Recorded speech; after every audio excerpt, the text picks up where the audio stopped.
My husband laughed in my face right there in the middle of the Fulton County courtroom.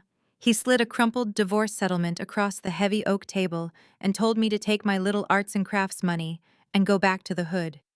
He had his pregnant 24-year-old mistress clinging to his arm and his snobby mother cheering him on from the gallery. They all thought I was just a broke, naive girl they could walk all over and throw away. What they did not know was that the judge was holding a verified financial disclosure that would turn their entire fake luxury world to absolute dust. My name is Maya Washington. I am 32 years old, and today is the day I destroy the family that tried to bury me. Sign the papers, Maya. How long are you going to drag out this pathetic little charade? Darius leaned forward and tapped his expensive gold pen against the polished wood of the defense table. He adjusted the lapels of his custom suit and stared at me with an expression of pure contempt. You are a struggling Etsy shop owner trying to fight a chief financial officer in court. You do not have the funds to pay for a drawn-out legal battle, and we both know it. Do yourself a favor and take the deal before I decide to leave you with absolutely nothing. I sat perfectly still and looked down at the settlement document he had pushed toward me. It was an insulting piece of paper. Darius was demanding to keep our luxury estate in Buckhead. He wanted all the funds in our joint savings accounts. He wanted both of our luxury vehicles.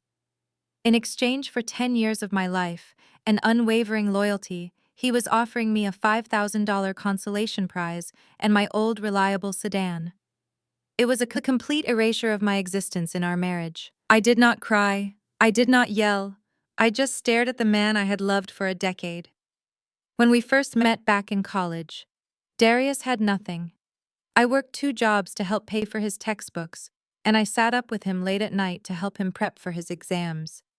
I held him together when he faced rejections, and I cheered the loudest when he finally landed his first corporate job. But the higher he climbed the corporate ladder, the more he looked down on me. He became obsessed with status and wealth. He started hiding his phone and working late nights. And then he decided I was no longer an acceptable accessory for his new executive lifestyle. You should listen to my son Maya. The sharp voice of my mother-in-law, Patricia, echoed from the gallery seating right behind us. I did not have to turn around to know she was wearing her signature pearls and a smug smile. You came into this family with nothing, and you should be grateful he is even offering you $5,000. Darius is finally trading in a broken jalopy for a luxury ride. It is about time he upgraded to a woman who fits our family image. Beside Patricia, my sister-in-law. Kenya laughed loudly. Kenya owned a so-called luxury boutique downtown, and she never missed an opportunity to belittle my career. I told you years ago, Darius. Kenya called out. You cannot turn a house mouse into a housewife. She spends all day playing with cardboard boxes and shipping tape while you are out closing million-dollar deals. She is dragging down your brand. You need to drop the dead weight so you can secure your legacy. Her husband Jamal sat next to her, nodding in agreement. Jamal was a flashy real estate broker who loved to brag about his VIP club sections and leased sports cars. He thought he was the pinnacle of Atlanta success. Yeah, man, cut your losses, Jamal chimed in. You have a real family to think about now. Do not let her drain your accounts with some bogus alimony claim. She needs to go get a real job at a grocery store or something. The sheer audacity of their comments washed over me, but I kept my breathing steady. I wore a tailored slate gray suit that cost more than Kenya made in a month, but to them, I was still just the struggling girl from South Atlanta. They were so blinded by their own arrogance that they never bothered to look past the surface. They never bothered to ask what exactly I was shipping in those cardboard boxes they mocked so relentlessly. Before I could respond, the heavy wooden doors at the back of the courtroom swung open. Footsteps echoed loudly against the marble floor. It was Chloe. She was 24 years old, and she was the executive assistant at my husband's firm. More importantly, she was his mistress. Chloe strutted down the center aisle like she was walking a runway. She carried a bright orange designer handbag that I instantly recognized as a cheap counterfeit. She wore a tight dress that prominently displayed her slightly rounded belly. Chloe pushed through the swinging gate and stepped right up to the railing behind Darius. She placed a manicured hand on his shoulder and smiled down at me with absolute venom. Darius baby, tell her to hurry up. Chloe whined loudly enough for the court reporter to hear. My feet are swelling and our son is getting restless. You told me this would be quick. She needs to sign those papers so we can go look at the new nursery furniture. Darius placed his hand over hers and gave her a reassuring squeeze. Do not worry, babe, he said softly to her before turning his harsh glare back to me. You hear that, Maya? I need a real woman who can give me a son. You could not give me a child in 7 years of marriage. You are broken. I am giving you one last chance to walk away with your dignity intact. Sign the paper, or my lawyer will drag your name through the mud, and I will make sure you are left homeless. His words were designed to break me. For years, I had blamed myself for our inability to start a family. We spent thousands on treatments, and I cried countless tears over negative pregnancy tests. Darius had watched me suffer and blame my own body. He had watched my mother-in-law call me a barren disappointment at family dinners, and he had never once defended me. Now he was using that exact pain as a weapon to humiliate me in open court. But I felt no pain today. I only felt a cold, calculating sense of purpose. I adjusted the cuffs of my suit jacket and turned to look at my attorney. Vanessa Reed sat beside me. She was a powerhouse lawyer who charged a premium rate, and she had a reputation for destroying arrogant men in the courtroom. Vanessa calmly organized her files and gave me a slight nod. I pushed the divorce settlement back across the table toward Darius. I am not signing anything, Darius, I said with a steady voice.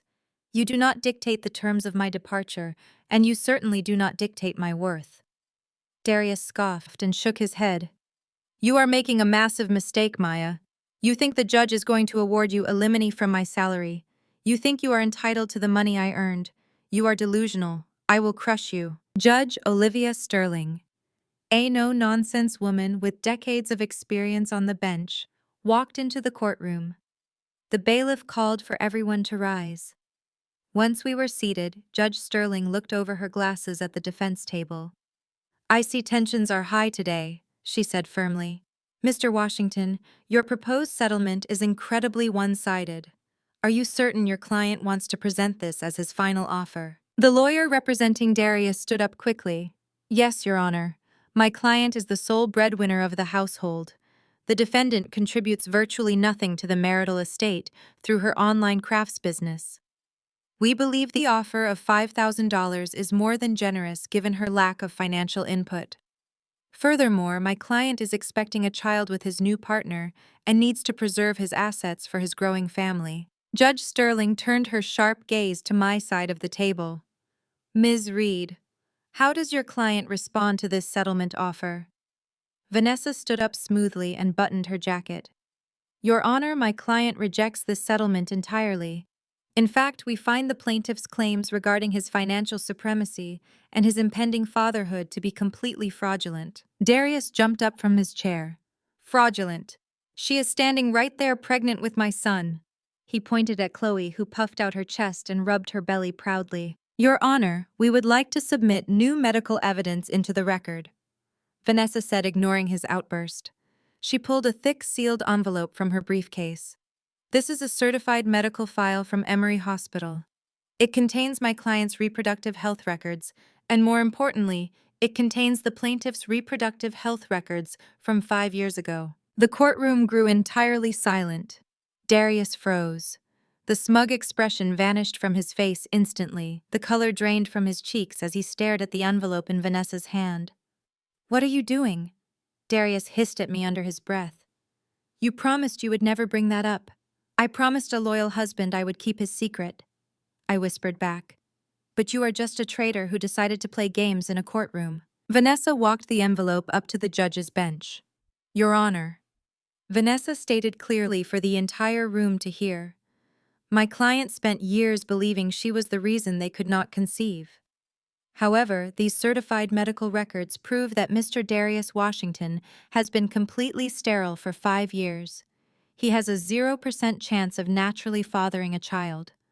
Therefore, the miracle baby that his assistant is currently carrying absolutely cannot belong to him. The impact of the words hit the courtroom like a physical shockwave. Patricia gasped loudly from the gallery, dropping her designer sunglasses on the floor.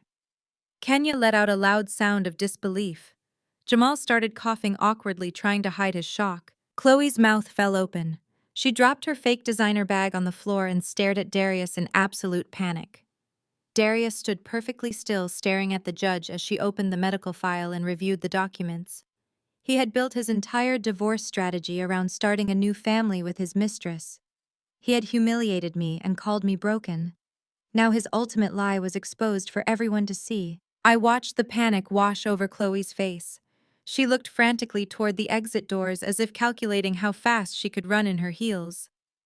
She had played Darius perfectly, using his massive ego against him to secure her own financial future.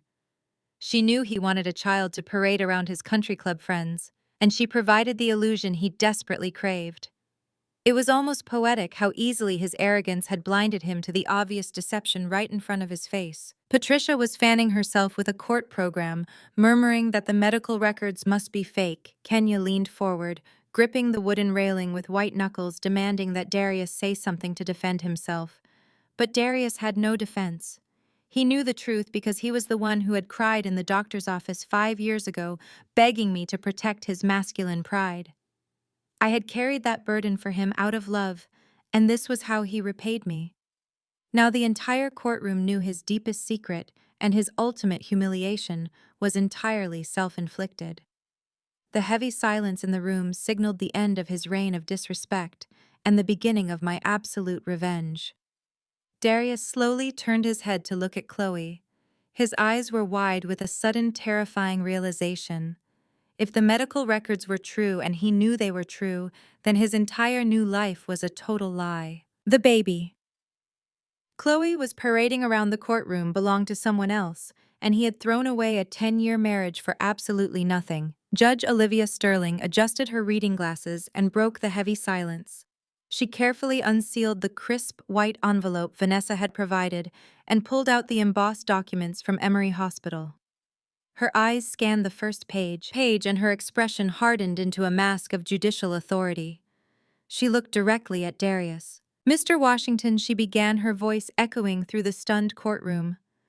"I am looking at a comprehensive urological report, signed by Dr. Harrison from Emory Hospital, dated exactly 5 years ago.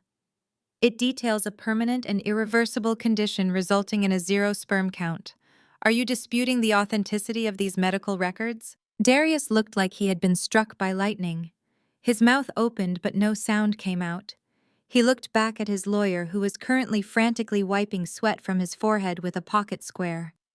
His lawyer had built their entire aggressive strategy on the premise of this new baby, and now he realized his client had lied to him. "I did not lie."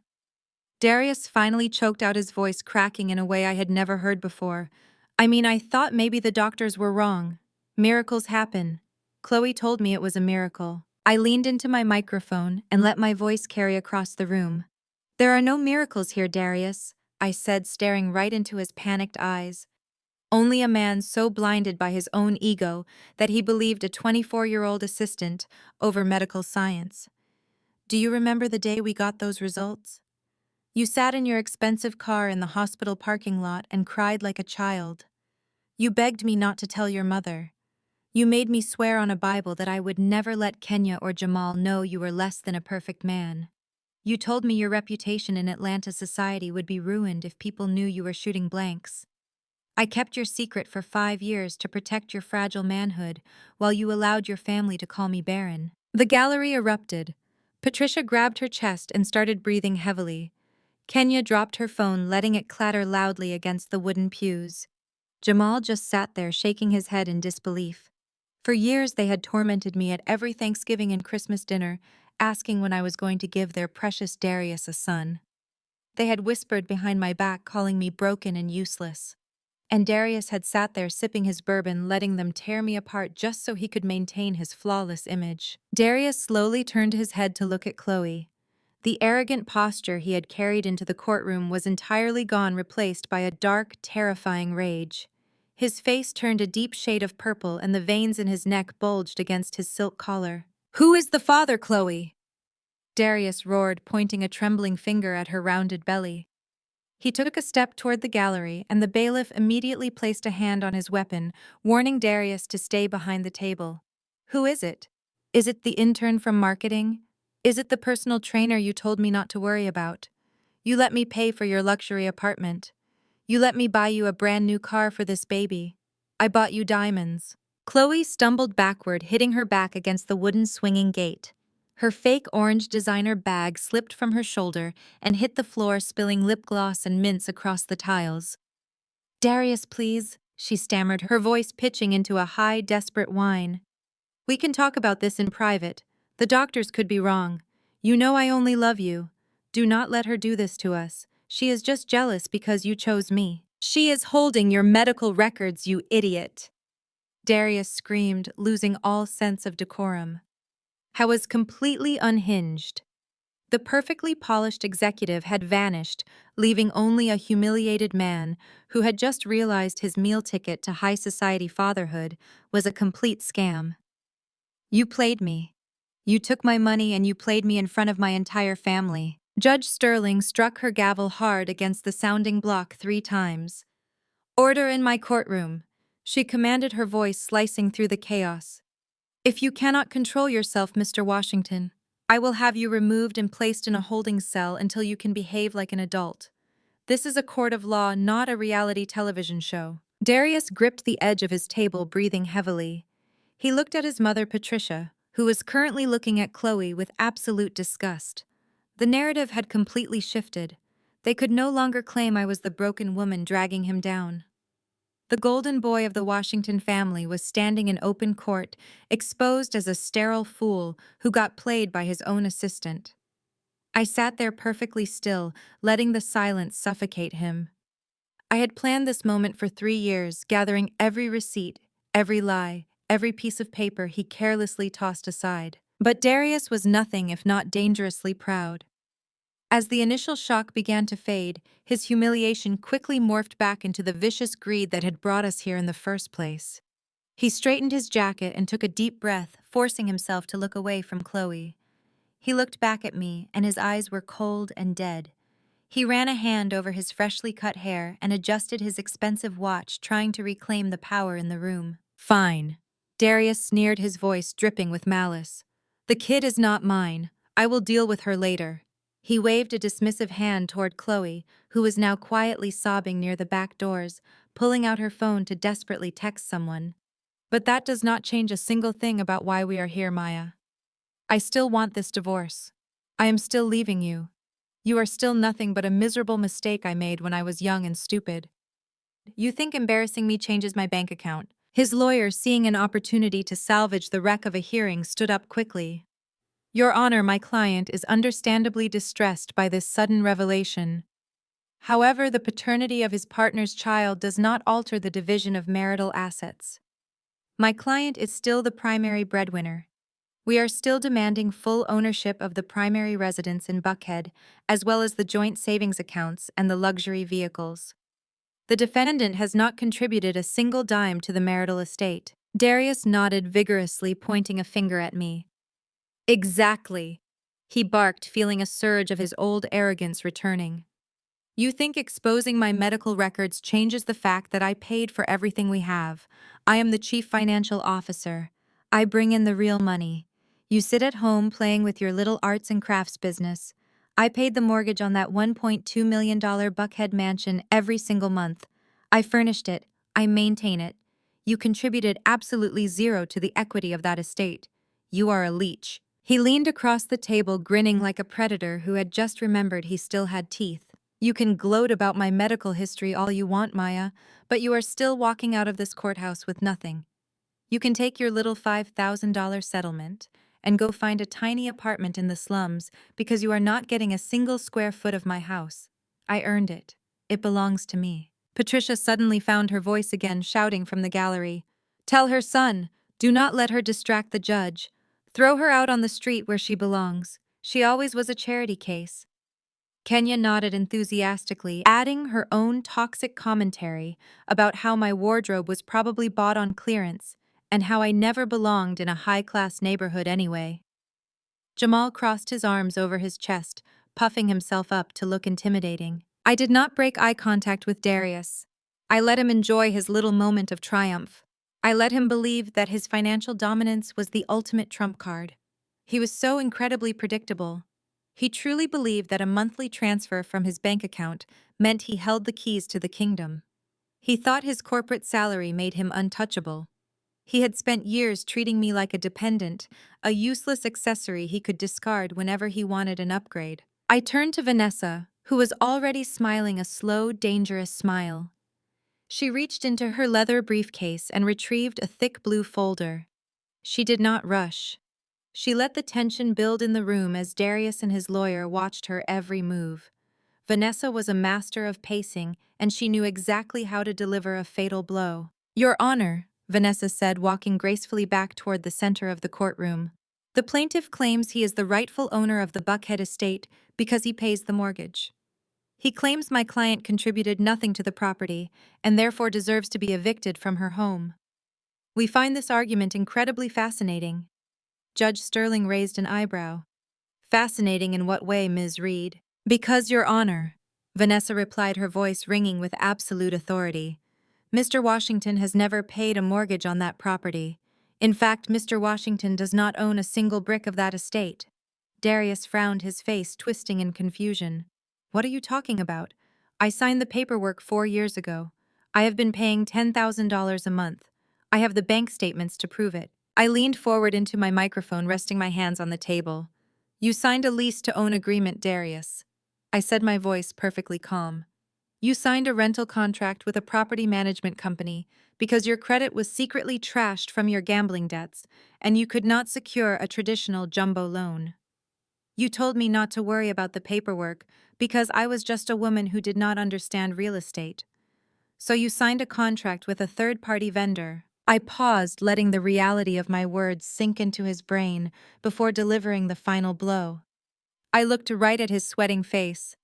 "I think it is time we show the judge the actual deed to the Buckhead estate. Prepare yourself, Darius. You are about to completely lose everything you love and discover exactly who you have been dealing with for the last 10 years. Judge Olivia Sterling accepted the heavy manila folder from Vanessa. The entire courtroom held its breath as the seasoned judge slid her reading glasses down the bridge of her nose and opened the file. The rustling of paper echoed like a gunshot in the silent room. Darius sat back in his leather chair, crossing his arms over his chest with a smug grin plastered across his face. He leaned over to his lawyer and whispered loudly enough for me to hear that this was just a pathetic stall tactic from a desperate woman. He truly believed his six-figure corporate salary made him a king, and that a piece of paper could not possibly challenge his throne. "Mr. Washington," Judge Sterling finally said, her voice dropping an octave as she peered over her glasses, "I am looking at the official property records for the estate located in Buckhead. Are you absolutely certain you hold the deed to this residence?" "Of course I am certain," Darius barked, his arrogance flaring instantly. "I signed the closing paperwork 4 years ago. I cut a check for $10,000 every single month to cover the mortgage and the property taxes. My wife has not contributed a single dime to that house. She sits in the guest bedroom playing with cardboard boxes while I go out and earn real money. I am the provider. That house belongs to me." Vanessa stood up gracefully, smoothing the front of her tailored blazer. She looked at Darius with a mixture of pity and absolute lethal intent. "Your Honor, my client does not dispute that Mr. Washington pays $10,000 every month. However, we strongly dispute where that money is actually going." Darius frowned, his thick eyebrows pulling together as his lawyer started frantically flipping through his own copies of the case files. "What are you talking about?" Darius snapped. "I pay the bank." "You do not pay a bank, Mr. Washington," Vanessa corrected, her voice ringing with crisp authority. "You pay a property management firm. You see, Your Honor, 4 years ago, when the plaintiff attempted to purchase this $1.2 million estate, his mortgage application was categorically denied by every major lending institution in the state of Georgia." "That is a lie," Darius shouted, slamming his hand onto the table. "I am the chief financial officer of a major tech firm. My credit is impeccable." I leaned into my microphone, my voice slicing through his panic like a frozen blade. "Your credit was completely destroyed, Darius." I kept my eyes locked on his, watching the color begin to drain from his face. "You were secretly funneling your corporate bonuses into underground poker games and buying expensive jewelry for women like Chloe.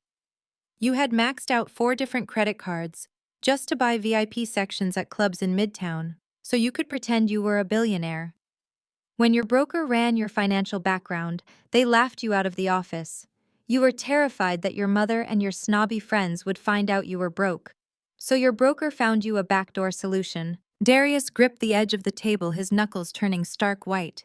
He looked wildly at his lawyer, but the man had shrunk back into his chair, completely defeated by the overwhelming evidence Vanessa was laying out. You signed a lease-to-own agreement. Darius' eye continued, refusing to let him look away. You signed a glorified rental contract with a private investment firm that swooped in to buy the property in cash. They leased it back to you at an exorbitant interest rate. You told me not to worry about reading the paperwork because I was just a woman who did not understand the complexities of luxury real estate. You wanted to play the big, strong provider so badly that you happily signed away your rights just to keep up appearances. Darius let out a harsh, desperate laugh. He shook his head and puffed out his chest desperately, trying to reclaim his shattered ego. So what? He sneered, pointing a trembling finger at me. So I rent the house from some private corporation.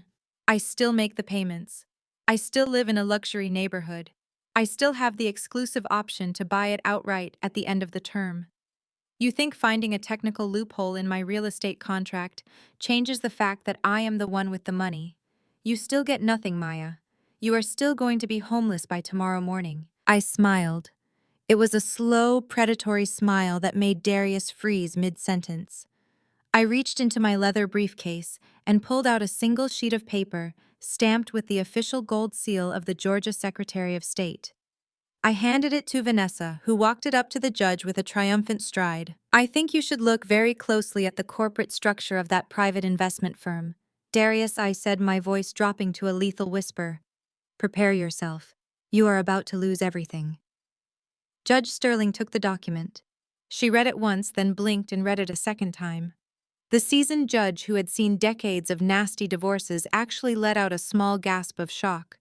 She took off her glasses and stared directly at my husband. Mr. Washington, the judge said slowly, deliberately enunciating every single syllable. This document confirms the corporate registration for Obsidian Holdings, LLC, the private investment firm that holds the deed to your Buckhead estate. The sole registered owner and managing director of Obsidian Holdings is your wife, Maya Washington. The air was instantly sucked out of the courtroom. Darius looked like he had been shot in the chest. He staggered back a step, his designer shoes scraping loudly against the polished floor. His mouth hung open, forming a silent scream as his brain desperately tried to process the catastrophic reality of his situation. He looked at the judge, then at Vanessa, and finally his terrified, bloodshot eyes locked onto mine. That is right, Darius, I said, keeping my posture perfectly relaxed and elegant. When your broker panicked 4 years ago, my wealth management team stepped in completely anonymously. I used my own capital to purchase the Buckhead estate in cash through Obsidian Holdings. I approved your lease agreement. I set your monthly rent at exactly $10,000. For the past 4 years, you have been waking up every single morning, going to your stressful corporate job, and bringing your paycheck straight home to hand it directly to me. I let the silence hang in the air, letting the absolute humiliation crush the remaining breath from his lungs. I am your landlord, Darius, I said softly. You do not own a single brick of that house. You own absolutely nothing.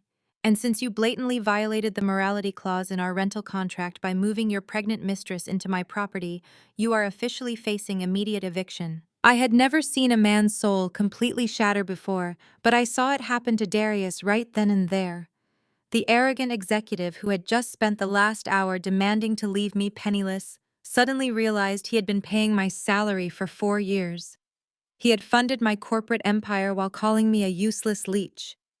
He had been puffing his chest out in a mansion that I graciously allowed him to inhabit. It cannot be true, Darius whispered, his voice breaking into a pathetic whimper.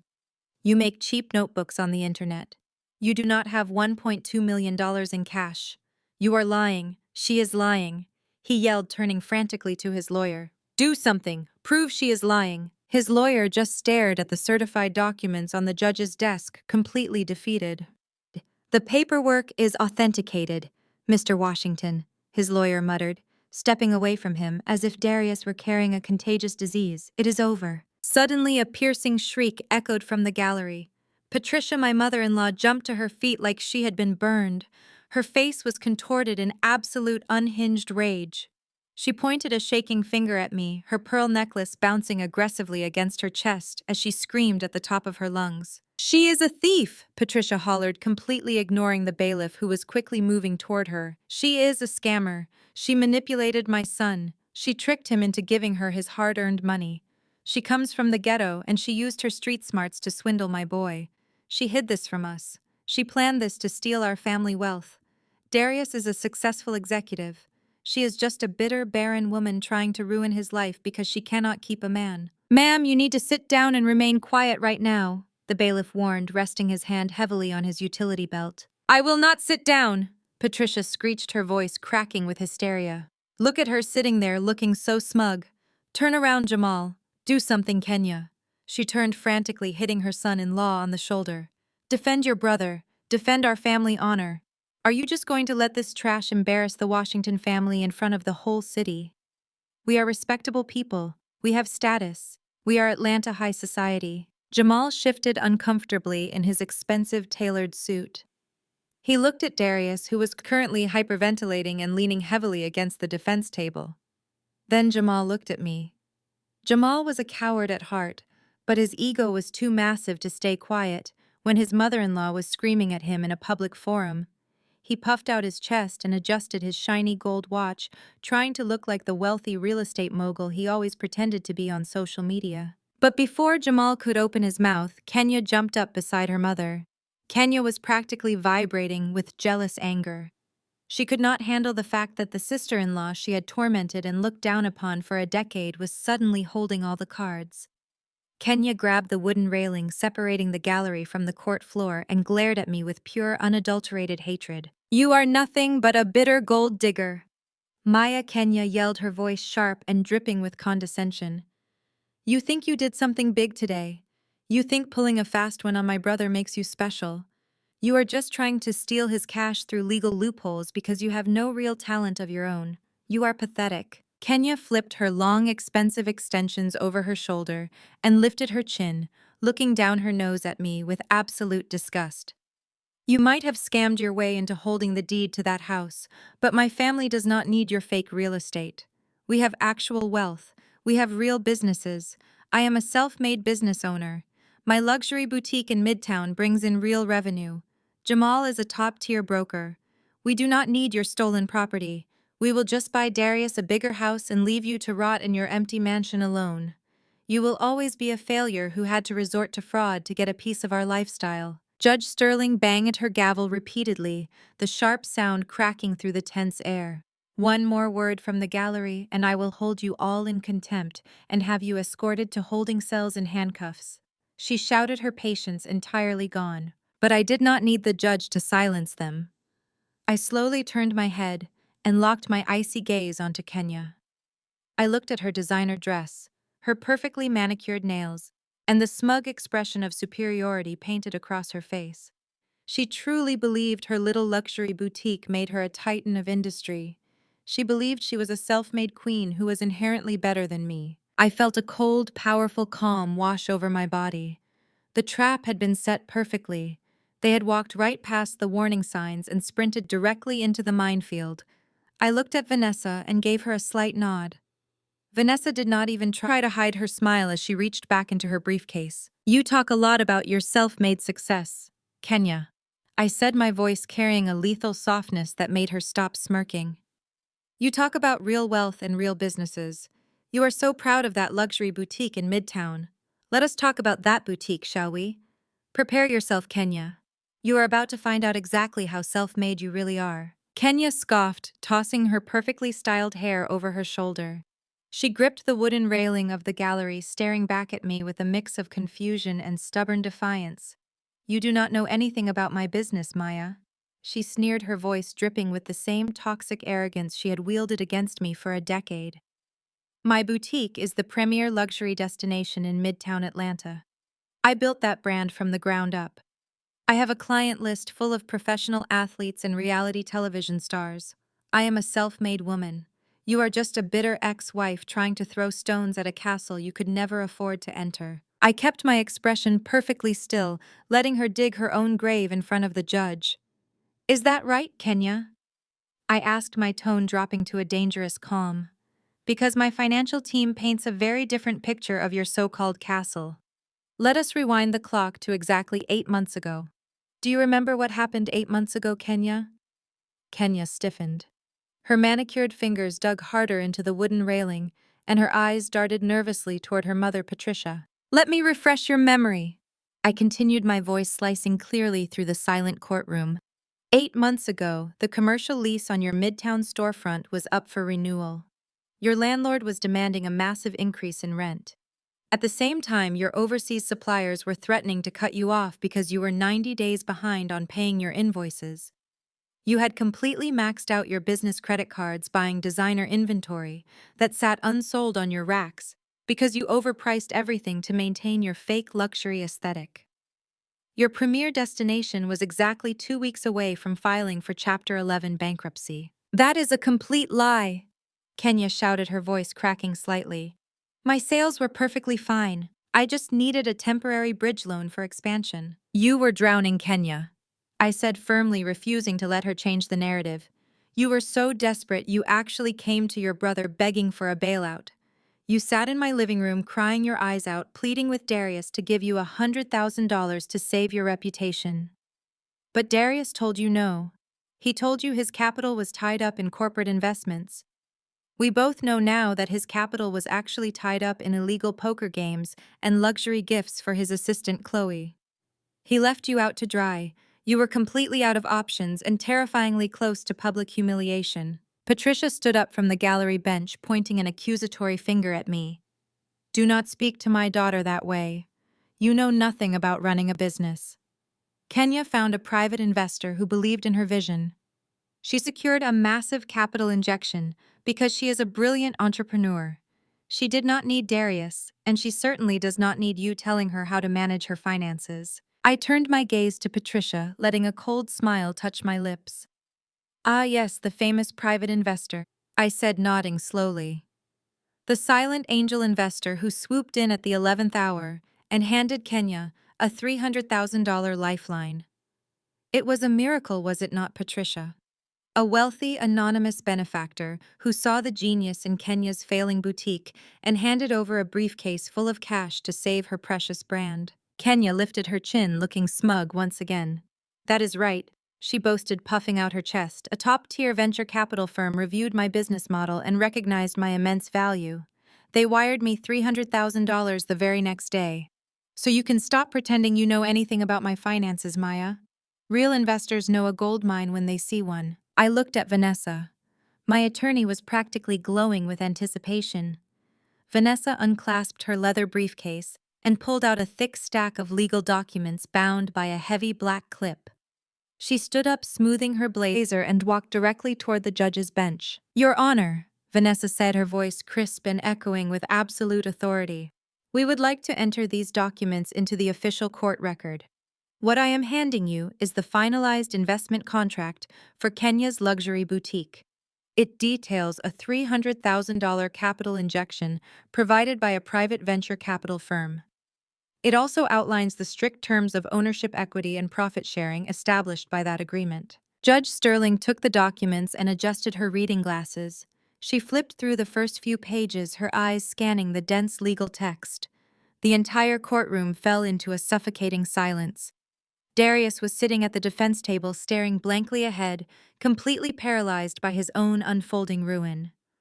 He had already lost his house and his pride, and now he was watching his sister walk right into the same trap. Mrs. Reed, the judge said slowly, her eyes fixed on the final page of the contract. This document clearly states that the venture capital firm provided the $300,000 investment in exchange for a controlling interest in the business. According to this contract, the investment firm holds 75% of the total equity in the boutique. Kenya let out a loud gasp from the gallery. That is standard business practice, she yelled, trying to sound confident, but her voice shook violently. It does not matter who owns the equity on paper. I am still the founder and the face of the brand. I answer to the venture capital board, not to you, Maya. I leaned forward, resting my elbows on the defense table. Then you should know exactly who sits on that board, Kenya. I said, my voice dropping to a harsh, unforgiving whisper. Tell me, what is the name of the venture capital firm that saved your life? It is called Apex Financial Solutions. Kenya snapped, rolling her eyes. Like you would even know what that is. I smiled, showing my teeth. And do you know who owns Apex Financial Solutions, Kenya? Do you know who signs off on every single transaction that flows out of that subsidiary? Kenya froze. The color drained from her perfectly contoured face.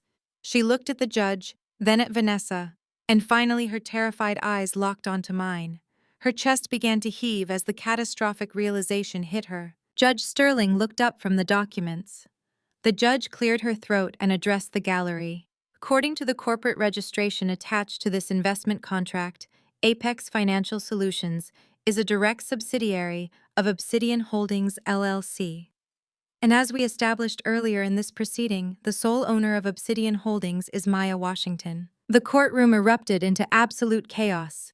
Patricia shrieked, clutching her chest and falling back onto the wooden bench as if she had been physically struck.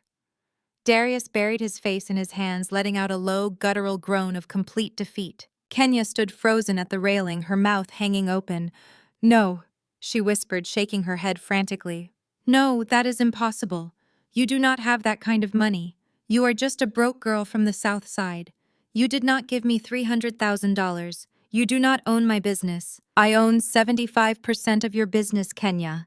I stated, my voice rising over the noise of the courtroom. "I am your majority shareholder. I am your boss. You work for me. For the past 8 months, you have been strutting around Atlanta pretending to be a self-made boss while I quietly funded your entire lifestyle. You used my money to pay your rent. You used my money to buy your inventory.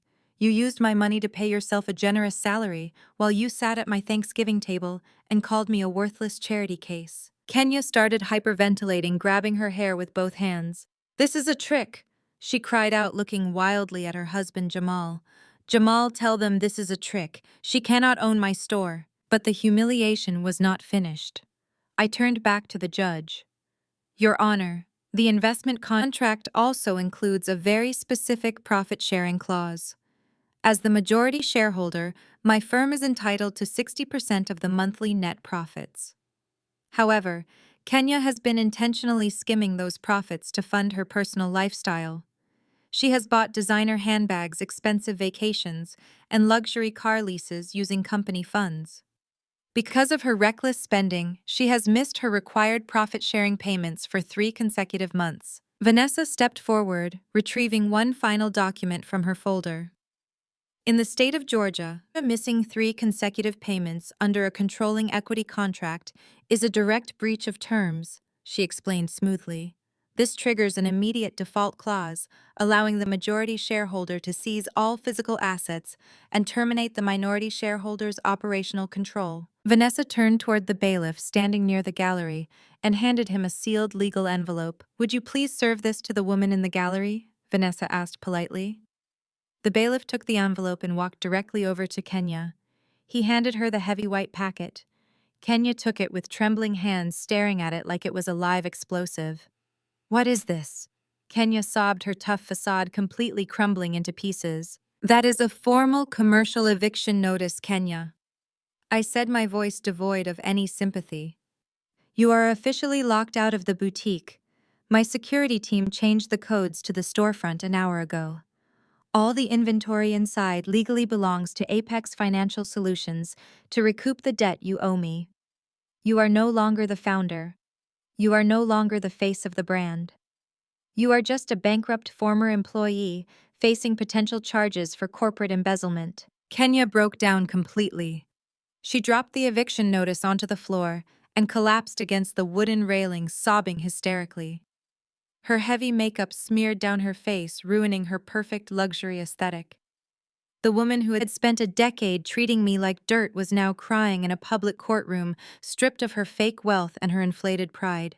She had absolutely nothing left. Patricia tried to comfort her daughter, wrapping her arms around Kenya, while glaring at me with murderous intent. "You are a monster, Maya," Patricia yelled, her voice cracking with desperation. You planned this just to destroy us. I did not destroy you, Patricia, I replied calmly. Your own greed and arrogance did the heavy lifting. I simply gave you the rope and watched you tie the knot. Suddenly, Jamal pushed past Patricia and Kenya. He stepped up to the railing, his face tight with anger and wounded pride. Jamal was wearing a custom-tailored suit that cost more than a used car, and he clearly felt the need to perform for his wife and mother-in-law. He puffed out his chest, trying to look like an intimidating powerhouse broker. Listen to me, Maya. Jamal barked, his voice loud and aggressive. You think you can just bully my wife and steal her business. You think you are the only one with real capital in this room. You are messing with the wrong family. I am a top-tier luxury real estate broker. I close multi-million-dollar deals every single month. I make more money before noon than your little venture capital firm makes in a year. Jamal pointed a heavy gold-clad finger directly at my face. I am going to hire the best corporate lawyers in the state of Georgia. I am going to sue you for harassment and illegal business practices. I make enough cash to buy that boutique back from you 10 times over, and I will not let you disrespect my wife like this. Do you hear me? I will crush you. I sat back in my chair and looked at Jamal. I let a slow, icy smile spread across my face. I had been waiting for him to open his mouth. I had been waiting for the flashy, loudmouth brother-in-law to step right into the crosshairs. You want to talk about real estate, Jamal? I asked, my voice dropping to a whisper that commanded the entire room. You want to talk about the multi-million-dollar deals you claim to close every month? Because I think the judge would be very interested to hear exactly how you fund your luxury lifestyle. Prepare yourself, Jamal. Your turn has officially arrived. You want to talk about real estate? Jamal? I asked, my voice dropping to a whisper that somehow commanded the entire room. You want to talk about the multi-million-dollar deals you claim to close every month? Because I think the judge would be very interested to hear exactly how you fund your luxury lifestyle. Jamal scoffed, rolling his shoulders back. You cannot intimidate me, Maya. I am not some amateur you can trick with paperwork. I run the top luxury brokerage in the city. You run a scam, Jamal, I stated flatly, the smile instantly vanishing from my face. You run an elaborate Ponzi scheme disguised as a brokerage. You post pictures on Instagram standing in front of leased Maseratis and popping bottles in VIP sections at nightclubs in Buckhead. You tell everyone you are living the dream. But you and I both know you have not closed a legitimate real estate deal in over 14 months. Jamal flinched. His eyes darted rapidly from side to side, but he tried to maintain his arrogant sneer. You do not know what you are talking about, he spat. Vanessa stood up seamlessly, pulling a fresh stack of financial ledgers from her briefcase. She walked over to the judge and handed over the heavily highlighted documents. Your Honor, Vanessa said, her voice ringing with absolute clarity. What I am providing to the court is a comprehensive forensic audit of the escrow accounts tied to Jamal's real estate brokerage. Jamal froze. The color drained from his face completely. He opened his mouth to object, but no sound came out. He looked wildly at his mother-in-law Patricia, who was still trying to console a sobbing Kenya. Let me explain exactly how you afford those VIP sections. Jamal, I continued, refusing to let him breathe. When hardworking families come to your brokerage to buy their first home, they hand over thousands of dollars in earnest money. By law, that money is supposed to sit untouched in a secure escrow account until closing. But you do not leave it untouched, do you, Jamal? The courtroom was dead silent. Even Darius, who was slumped over the defense table, lifted his head to watch the absolute destruction of his brother-in-law. Whenever you need to make a payment on your leased sports cars or pay off your massive bar tabs, you dip into those escrow accounts. I said, my words hitting him like physical blows. You steal earnest money from innocent families. You embezzle federal funds, shifting cash from one client account to another just to cover your tracks before closing day. You are literally robbing Peter to pay Paul every single month just to maintain the illusion that you are a wealthy man. That is a lie, Jamal yelled, his voice cracking with sheer panic. He gripped the wooden railing so hard his knuckles turned white. You cannot prove that. Those are confidential business records. You hacked my accounts. I will have you arrested for cybercrimes. Judge Sterling looked up from the ledgers, her expression darker than a thunderstorm. Nobody hacked anything, Mr. Broker, the judge said, her voice laced with heavy disgust. These are certified financial logs requested through standard legal discovery regarding the extended assets of the Washington family. And looking at these columns, it appears Ms. Reed is absolutely correct. There are dozens of unauthorized withdrawals from client escrow accounts. Jamal started sweating profusely. Large beads of perspiration rolled down his forehead, soaking into the collar of his expensive shirt. "It is just a temporary cash flow issue," he stammered, looking frantically at the judge. "The market has been tough. I just borrowed a little bit of liquidity to cover operational expenses. I was going to put it right back as soon as my next deal closed. I swear." "You were never going to put it back, Jamal," I said, leaning forward into my microphone. "Because you owe nearly $500,000 to Apex Capital Lending. You took out a massive high-interest business loan 2 years ago to keep your fake brokerage afloat, and you have been defaulting on those payments for 6 months.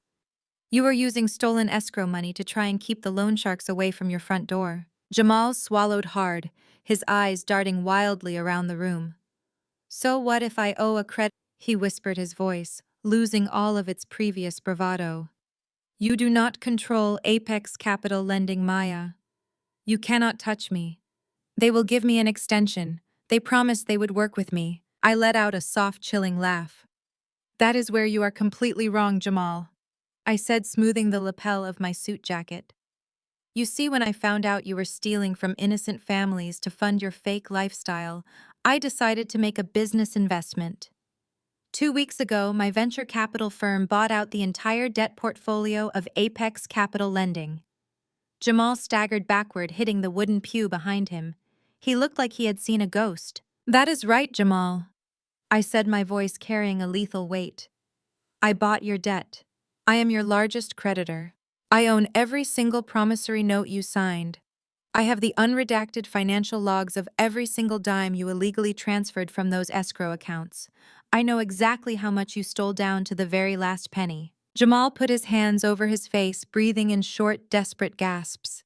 His entire fake empire had just crumbled into dust in front of a sitting judge. The flashy cars, the expensive suits, the VIP sections, it was all gone. I looked him dead in the eye and delivered my final ultimatum. "I am going to give you exactly one warning, Jamal," I said, my tone leaving absolutely zero room for negotiation. "If you say one more word in this courtroom today, if you even look at me with disrespect, I will instruct Vanessa to forward these unredacted financial logs directly to the Georgia Real Estate Commission. And then I will hand-deliver a copy to the Federal Bureau of Investigation for wire fraud and criminal embezzlement. You will lose your broker license by tomorrow morning, and you will be sitting in a federal penitentiary by the end of the week. Do you understand me?" Jamal physically cowered. The arrogant loudmouth who had threatened to crush me just 5 minutes ago was completely broken. He slowly lowered himself onto the wooden bench, pulling his knees together and bowing his head. He did not say a single word. He just sat there, silenced and ruined alongside his sobbing wife. The sheer magnitude of the destruction had finally permeated the entire room. In less than an hour, I had exposed Darius as a sterile fraud and stripped him of his home. I had evicted Kenya from her boutique and seized her business. I had backed Jamal into a corner with federal prison time.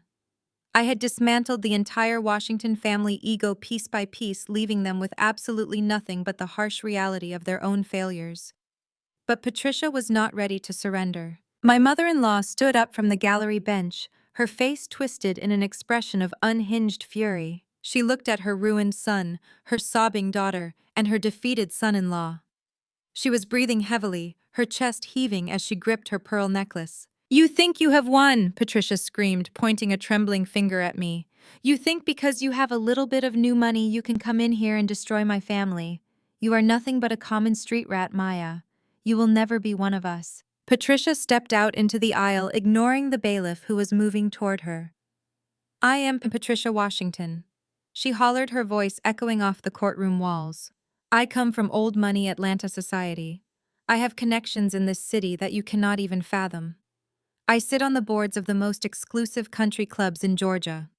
I know judges, I know politicians, I know the people who actually run this state." She threw her hands up in the air, her face red with absolute manic desperation. "I will use every single connection I have to ruin you, Maya. I will make sure you are blacklisted from every business circle in the South. I will destroy your company. I will destroy your reputation. You crossed the wrong matriarch today. I am going to bury you permanently. I sat back in my chair and looked at Patricia. She was clinging to her social status like a life raft, completely unaware that the raft had deflated years ago. She had spent a decade treating me like a peasant, making me fetch her drinks at family holidays, and loudly complaining about my lack of pedigree. I looked at Vanessa, who was already pulling the final folder from her briefcase.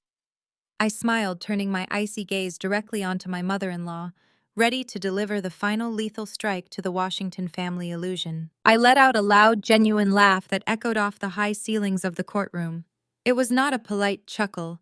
It was a deep, unrestrained laugh that made Patricia stop screaming and stare at me as if I had completely lost my mind. She stood there gripping her pearl necklace, her chest heaving heavily, expecting me to cower at her threats of high society blacklisting. Instead, I was laughing right in her face. "You think you can bury me, Patricia?" I asked, my voice ringing with absolute amusement. "You think your old money Atlanta society connections are going to save you today? That is the funniest thing I have heard in 10 years. Patricia planted her hands on her hips, her face turning an angry shade of crimson. "It is not a joke, you insolent little girl." Patricia snapped, her voice trembling with indignation. "I have spent 30 years building my pristine reputation in this city. I dine with mayors. I host charity galas with the wives of senators. When I make a phone call, doors close for people like you. I will make sure you cannot even get a reservation at a decent restaurant in Buckhead, let alone operate a business. I will strip you of everything you have built." I shook my head slowly, resting my chin on my folded hands. "You are not going to make a single phone call, Patricia," I said, my tone dropping into a cold, deadly whisper, "because by tomorrow morning, every single person in your precious social circle is going to know your biggest, darkest secret. They are going to know exactly what kind of fraud you really are." Patricia flinched, taking a half step backward. "What are you talking about?" she stammered, her eyes darting nervously around the room. "I do not have any secrets. My family is a pillar of this community." "A pillar built on absolute quicksand," I corrected her. "Let us talk about your late husband, shall we? Let us talk about the great patriarch of the Washington family. For the last 10 years, you have walked around Atlanta, telling everyone that your husband left you a massive fortune. You told me and anyone else who would listen that your family wealth was generational and untouchable. You used his memory to look down on my background, calling me a peasant who should be grateful to marry into such a prestigious bloodline." Patricia lifted her chin, trying to maintain her haughty exterior. "My husband was a brilliant investor," she declared proudly. "He left this family secure." "He left you completely bankrupt, Patricia." I countered, my voice slicing through her delusion like a razor. "He left you with nothing but a mountain of commercial debt and 2 heavily mortgaged properties that the bank foreclosed on 6 months after his funeral. There is no generational wealth. There is no old money trust fund. Your husband died penniless and he left you holding the bag." The entire courtroom went dead silent again. Darius shot his head up from the defense table, staring at his mother in absolute shock. Kenya stopped crying and looked at Patricia with wide, confused eyes. They had no idea. Patricia had lied to her own children just to keep up the facade. "That is a lie!" Patricia shrieked, her voice cracking wildly. "My children know we are wealthy. Darius makes 6 figures. Kenya owns her own business. And I live a life of absolute luxury. You are just trying to humiliate me with baseless accusations." I held out my hand and Vanessa immediately placed a stack of pristine banking records into my palm. I held the papers up for Patricia to see. "These are not baseless accusations, Patricia," I said, my voice steady and unforgiving. "These are certified bank statements. These are the receipts for every single luxury you claim to afford. Let us take a look at how exactly you maintain your precious high society lifestyle." I flipped to the first page. "For the last 5 years, you have been driving a brand new Mercedes-Benz S-Class. You tell your friends you bought it in cash. But according to these records, the lease on that vehicle is $2,000 a month." I flipped to the next page. "You also maintain a premier membership at the most exclusive country club in Atlanta. That membership costs another $2,000 a month, not including your massive dining and bar tabs." Patricia crossed her arms over her chest, trying to look defiant. So what if I lease my car? She spat. I pay my bills. I maintain my lifestyle. I never asked my children for a single dime. You never asked your children for a dime because you knew they were just as broke as you are, I said, leaning forward into the microphone. But you did not pay those bills, Patricia. A silent, anonymous benefactor paid those bills for you. Do you remember when that private wealth management trust reached out to you 5 years ago? They told you your late husband had left a secret contingency fund to cover your luxury expenses. You were so happy. You bragged about it at Thanksgiving dinner, calling your husband a genius. Patricia froze. Her mouth hung slightly open, and the color completely drained from her face as the realization began to dawn on her. I watched her perfectly constructed world begin to crumble under the heavy weight of the absolute truth. That private wealth management trust is a direct subsidiary of Obsidian Holdings. I stated, my voice echoing through the silent room. I am the anonymous benefactor, Patricia. For the last 5 years, I have been the one paying your $2,000 a month car lease. I have been the one paying your $2,000 a month country club dues. I paid your property taxes. I paid for your designer clothes. I funded your entire fake life just to keep the peace in this family. I spent hundreds of thousands of dollars keeping you afloat, so I would not have to listen to you complain about being destitute. I paid your bills while you sat at my dining room table and called me a street rat. I funded your country club lunches while you told your snobby friends that your son made a huge mistake marrying a girl from the South Side. You drank expensive champagne on my dime, and then had the sheer audacity to look me in the eye and call me a charity case. The absolute irony of your existence is that you are the biggest charity case in the entire state of Georgia. Patricia stumbled backward, her knees buckling slightly. She reached out and grabbed the wooden railing of the gallery to keep herself from collapsing onto the floor. She looked like all the air had been violently sucked from her lungs. She looked at her son Darius, who was staring at her with a mixture of horror and disgust. She looked at Kenya, who was shaking her head in total disbelief. The great matriarch of the Washington family, the woman who ruled them all with her iron fist of fake superiority, was standing in front of them completely exposed as a total fraud. You are lying, Patricia whispered, but her voice had lost all its power. It was just a frail, broken sound. You could not possibly have that much money. It is a mistake. There is no mistake, Patricia, I said, my tone flat and merciless. And there is no more money either. I called my wealth management team this morning before I walked into this courthouse. I instructed them to terminate every single automated payment tied to your accounts. The lease on your Mercedes was canceled as of midnight last night. The dealership has already been notified to repossess the vehicle. Your Premier Country Club membership was revoked early this morning due to insufficient funds. The property taxes on your condo are now officially your sole responsibility. I paused, letting the sheer terror wash over her face. You are officially completely broke, Patricia, I stated, sealing her fate. By tomorrow morning, when that tow truck pulls into your driveway to take your luxury car, your neighbors will know. When your credit card declines at your weekly society luncheon, your friends will know.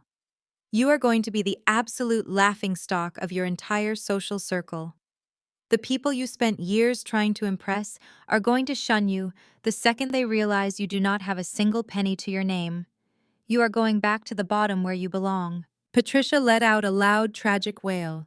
She collapsed onto the wooden bench, burying her face in her hands and sobbing uncontrollably. Her pearl necklace snapped as she grabbed her chest, sending dozens of expensive white beads scattering across the floor of the gallery. The mighty Washington family was completely decimated. Darius had no house and no heir. Kenya had no business. Jamal was facing federal prison. And Patricia was entirely bankrupt. I sat back in my chair, feeling a profound sense of satisfaction. 10 years of emotional abuse. 10 years of biting my tongue.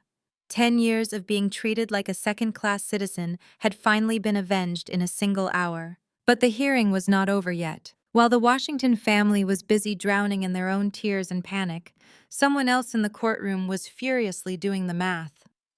The defense attorney representing Darius had been sitting quietly at the table, rapidly taking notes, as Vanessa laid out my various corporate holdings. He had watched me reveal my ownership of a multi-million-dollar real estate firm, a venture capital company, and a massive private wealth trust. He realized that the woman sitting across from him was not just comfortable, she was a legitimate tycoon. Suddenly, the defense lawyer jumped to his feet. His previous demeanor of defeat vanished entirely, replaced by the sharp predatory instinct of a man who just smelled blood in the water. He slammed his hands down on the defense table and looked directly at Judge Sterling. "Your Honor!" The defense lawyer shouted, his voice cutting through the sounds of Patricia weeping. "This changes the entire scope of this divorce proceeding. We came into this courtroom under the impression that the defendant was operating a small online crafts business with negligible income. But the defendant has just admitted on the public record to owning multiple highly lucrative corporate entities. She has admitted to controlling millions of dollars in liquid assets and real estate holdings." Judge Sterling narrowed her eyes, observing the sudden shift in the lawyer's strategy. And your point, counselor?" she asked sharply. "My point, Your Honor!" The lawyer continued, puffing his chest out and pointing a finger toward my side of the table, "is that the defendant has been intentionally hiding massive amounts of wealth during the course of this marriage. Under the marital asset laws of the state of Georgia, any wealth accumulated during the duration of the legal union is considered joint marital property, regardless of whose name is on the corporate registration." Darius, who had been staring blankly at the floor, suddenly jerked his head up. A new spark of greedy life flashed in his bloodshot eyes. He looked at his lawyer, then looked at me, a sick, twisted smile starting to form on his lips. He wiped his face and sat up straight, suddenly realizing that my success could potentially become his ultimate payout. The defense attorney turned to look directly at me, his eyes gleaming with aggressive legal ambition, since the defendant has clearly accumulated this vast empire while legally married to my client. "We are completely abandoning our previous settlement offer," he announced loudly. "We are no longer asking for the Buckhead estate. We are invoking our right to an equitable division of all hidden assets. On behalf of Mr. Darius Washington, we are formally demanding exactly 50% of Obsidian Holdings, 50% of Apex Financial Solutions, 50% of the Private Wealth Trust, and 50% of the defendant's entire corporate empire. We want half of everything she owns." The sheer audacity of the defense attorney's demand hung heavily in the air, vibrating against the polished wood of the courtroom walls. For a moment, the only sound was the frantic scribbling of the court reporter taking down the massive legal pivot. The lawyer stood tall, his chest puffed out with newfound confidence. He looked around the room as if he had just discovered a buried treasure chest and held the only key. He straightened his tie and looked directly at Judge Sterling, ready to lay out the legal framework that would supposedly strip me of everything I had built with my own two hands. "Your Honor," the defense lawyer continued, his voice booming with aggressive authority, "the laws of the state of Georgia are incredibly clear regarding the division of marital property. A marriage is viewed as an equal economic partnership. Any business created, funded, or expanded during the legal duration of this union is subject to equitable distribution. My client, Mr. Washington, was operating as the primary financial provider for the household, paying the living expenses, which inherently allowed the defendant the free time and financial safety net required to build Obsidian Holdings and its various subsidiaries." The lawyer paced in front of his table, pointing a sharp finger in my direction. "The defendant engaged in egregious financial deception. She willfully and maliciously concealed tens of millions of dollars from her lawful husband. Because she built this massive corporate network while enjoying the security of a legal marriage, my client is absolutely entitled to half of its total valuation. We demand a full independent audit of every single LLC, venture capital fund, and real estate asset registered to Maya Washington. My client will not leave this courtroom until he is awarded exactly 50% of her entire empire." The energy in the courtroom shifted with a violent suddenness. The crushing defeat that had paralyzed Darius just moments ago completely vanished. I watched a terrifying transformation wash over his face. The humiliating realization that he was a sterile, broke fraud was instantly swallowed up by an overwhelming tidal wave of pure, unadulterated greed. Darius slowly lifted his head from his hands. His bloodshot eyes widened as his lawyer's words fully registered in his brain. 50%. He was legally married to a tycoon, and his lawyer had just reminded him that the law was allegedly on his side. He did not need his own corporate salary anymore. He did not need to worry about his ruined credit score. He was looking at a potential payout of tens of millions of dollars. Darius pushed his chair back and stood up. He brushed the imaginary dust off his custom-tailored suit jacket and rolled his shoulders back. A sick, twisted smile crept across his face, exposing his teeth. The absolute arrogance that I despise so deeply returned to him in an instant. He placed his hands flat on the defense table and leaned his body weight toward me, staring at me like a predator who had just cornered his prey. "You really thought you did something today?" Maya Darius said, his voice thick with malicious glee. "You sat there so quietly for 4 years, letting me pay your rent, plotting your little grand reveal. You thought you were going to humiliate me and leave me out on the street. But you played yourself. You completely played yourself." He let out a loud, guttural laugh that echoed off the high ceilings. It was the laugh of a man who believed he had just won the lottery. "You worked 18-hour days, Maya." Darius taunted, his voice dripping with condescension. "You stressed over supply chains and venture capital portfolios. You hid all this money trying to be some independent boss lady. And for what? So you could hand half of it directly to me. I am going to take half of your entire life's work. I am going to take millions of dollars out of your bank accounts, and there is absolutely nothing you can do to stop me because I am your husband." Darius walked out from behind the defense table, pacing in the open space between us. He was practically vibrating with excitement. "Do you know what I am going to do with your money, Maya?" He asked, his eyes gleaming with a manic energy. "I am going to buy the Buckhead estate outright. I am going to hand you a check funded by your own company and buy that mansion right out from under you. And then I am going to remodel the entire place." He stopped pacing and pointed toward the back doors where his mistress had fled just a short time ago. "Chloe ran out of here because she realized I was broke." Darius sneered, waving his hand dismissively. "But I do not care. She was just an assistant anyway. With the kind of money I am about to take from you, I will not need her. I am going to take your millions, and I am going to find a woman 10 years younger than you. I am going to buy her diamonds with your venture capital profits. I am going to travel the world on your dime while you sit in some office working yourself to the bone to generate my next alimony check." Darius leaned closer to my table, his face just inches from my microphone. "You built an empire just to make me a king, Maya." He whispered, the cruelty radiating from every word. "You are going to be cutting me a massive check every single month for the rest of your life. I am going to drain you dry." The gallery behind us was undergoing a similar miraculous resurrection. Patricia, who had been sobbing uncontrollably into her hands just 2 minutes ago, suddenly sat up straight. She wiped the mascara-stained tears from her cheeks and looked at her son with absolute awe. The crushing reality of her canceled country club memberships and repossessed luxury cars vanished from her mind. She saw a massive financial lifeline dangling right in front of her face. "That is right, Darius," Patricia shouted, finding her loud, obnoxious voice once again. "Take everything she has. She owes us for the mental anguish she put this family through today. She hid her wealth like a common criminal. You take half of her companies and you make sure she pays my car lease too." Kenya stopped crying and grabbed Jamal by the arm, shaking him frantically. "Did you hear that, Jamal?" Kenya gasped, her eyes wide with greedy anticipation. "We are not going to lose the boutique. Darius is going to get millions of dollars. He can pay off the investment firm. He can give you the capital to save your brokerage. We are going to be rich again." Jamal sat up straight, running a hand over his sweaty forehead. A massive smile broke out across his face. "Yeah, Kenya, we are good," Jamal said, letting out a heavy sigh of relief. "Darius is about to secure the bag.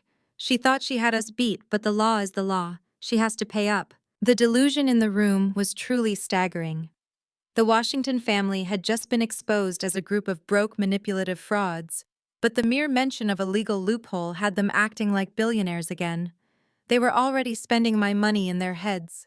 They were already planning their luxury vacations and designing their new lives funded entirely by the woman they had treated like absolute garbage for 10 long years. Judge Sterling banged her gavel sharply, instantly cutting off the celebratory chatter erupting from the gallery. She glared at Darius, who was still standing in the middle of the floor looking incredibly pleased with himself. "Mr. Washington, you will return to your seat immediately, or I will have you forcibly restrained, the judge commanded, her voice cracking like a whip. You will not approach the opposing counsel's table, and you will not taunt the defendant in my courtroom. Am I making myself entirely clear? Darius held his hands up in a mocking gesture of surrender. Of course, Your Honor, he said, a smug grin refusing to leave his face. I am just stating the facts of the law. I am fully prepared to let the legal process take its course.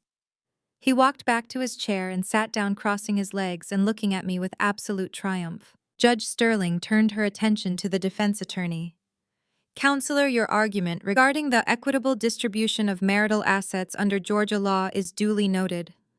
The court acknowledges that businesses built during a marriage are typically subject to division, regardless of which spouse holds the official corporate title. The defense lawyer puffed his chest out, looking extremely proud of his aggressive legal maneuver. Thank you, Your Honor, the lawyer said confidently. We expect full compliance regarding the financial audit. Judge Sterling did not acknowledge his pride. Instead, she turned her sharp, intelligent gaze toward my side of the room. She looked at me sitting perfectly still, and then she looked at my attorney. Ms. Reed, the judge asked, her tone carefully neutral. The plaintiff has formally requested 50% of Obsidian Holdings, Apex Financial Solutions, and all affiliated corporate entities based on the premise of marital property. The law provides a strong foundation for his request, given the timeline of your client's wealth accumulation. How does the defense respond to this massive claim for half of your client's empire? I did not flinch. I did not show a single ounce of fear. I slowly turned my head and looked at Vanessa. Vanessa Reed had been sitting back in her chair watching Darius perform his arrogant little monologue with the quiet amusement of a hunter watching a deer step into a snare. She did not panic when the defense lawyer made his aggressive demand. She did not sweat when Darius threatened to spend my fortune on a younger woman. She simply waited for the absolute perfect moment to strike. Vanessa smiled. It was a cold, calculating smile that made the defense lawyer suddenly shift uncomfortably in his seat. Your Honor, Vanessa said, her voice smooth and devoid of any anxiety. The defense finds the plaintiff's demand for 50% of my client's corporate empire to be highly entertaining. In fact, we find his entire monologue about spending my client's hard-earned money to be a fascinating display of sheer ignorance. Darius frowned, his smug grin faltering slightly. Ignorance. He snapped, gripping the table. The law is the law, Vanessa. You cannot hide her assets from me. Vanessa ignored him entirely, keeping her eyes locked on Judge Sterling. The law is indeed the law, Your Honor. Vanessa continued, reaching a slow, deliberate hand toward her leather briefcase. And the law provides robust protections for individuals who take the necessary steps to secure their separate property. The plaintiff's counsel is absolutely correct that assets built during a marriage are typically subject to division. However, there is a very glaring exception to that rule. Vanessa unclasped the heavy brass lock on her briefcase. The sharp click of the metal echoed in the silent courtroom. She slowly reached inside and pulled out a single document. It was printed on heavy legal cardstock bound by a thick blue ribbon and stamped with multiple raised notary seals. She held the document firmly in her hands, holding it up for the judge to see. The plaintiff just spent the last 5 minutes bragging about how he is going to take half of my client's fortune, Vanessa said, her voice rising with lethal precision. But the plaintiff seems to have suffered a catastrophic memory loss regarding his own financial decisions. Because the document I am holding in my hand proves that Mr. Darius Washington sealed his own fate long before today. He is entitled to absolutely 0% of my client's empire. The defense attorney immediately let out a loud scoff of disbelief and slammed his hand flat against the heavy oak table. He looked at Vanessa with a mixture of professional outrage and extreme condescension.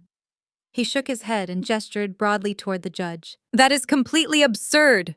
The defense lawyer shouted, his voice echoing with desperate aggression. Your Honor, there is no document on this earth that supersedes the marital asset laws of the state of Georgia when it comes to undisclosed wealth of this massive magnitude. My client was operating under the assumption of a standard marital partnership.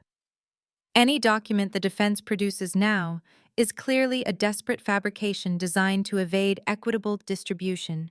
We demand a full financial audit immediately. Vanessa did not flinch. She did not raise her voice. She simply maintained her cold, terrifying smile and walked straight up to the judge's bench. She handed the heavy notarized document to Judge Sterling and then turned slowly to look at the defense attorney. "You should really consult your client before you make accusations of fabrication, counselor," Vanessa said smoothly. "Because your client is the one who paid a premium law firm to draft this exact document. He is the one who demanded it be signed. He is the one who initiated the entire process." Darius frowned, his eyes darting frantically between Vanessa and the document resting in the judge's hands. His arrogant posture began to crack. The greedy, manic energy that had consumed him just a minute ago suddenly evaporated, completely replaced by a creeping, sickening sense of dread. He grabbed the edge of his table and leaned forward, staring at the blue ribbon binding the legal paperwork. I leaned directly into my microphone, my voice slicing through the tense silence of the courtroom like a freshly sharpened blade. "Do you remember 3 years ago?" "Darius," I asked, my tone dropping to a lethal, unforgiving whisper. "Do you remember the exact night you received your official promotion to Chief Financial Officer?" Darius swallowed hard. A thick bead of sweat formed at his hairline and rolled slowly down his temple. He did not answer me, but his terrified eyes told me he remembered exactly what night I was talking about. "Let me paint the picture for the court." I continued, refusing to let him look away from my face. "3 years ago, you came home from your corporate celebration dinner completely drunk on your own massive ego. You walked into our kitchen where I was quietly packing shipping boxes for my small online business. You did not celebrate with me. You did not hug me. You slammed a thick stack of legal papers down onto the marble island right on top of my shipping labels. You cornered me against the counter and you handed me a pen." The courtroom was so quiet, you could hear the subtle hum of the air conditioning vents overhead. Patricia and Kenya were sitting frozen in the gallery, hanging on to my every word. "You looked me dead in the eye, Darius, and you told me that you were about to become a millionaire," I said, recounting the painful memory with absolute icy precision. "You told me that your new CFO salary was going to put you in a completely different tax bracket. And then you looked at my packing tape and my cardboard boxes and you laughed at me. You told me you were not going to let a woman who plays with cheap craft supplies take half of your net worth if our marriage went south.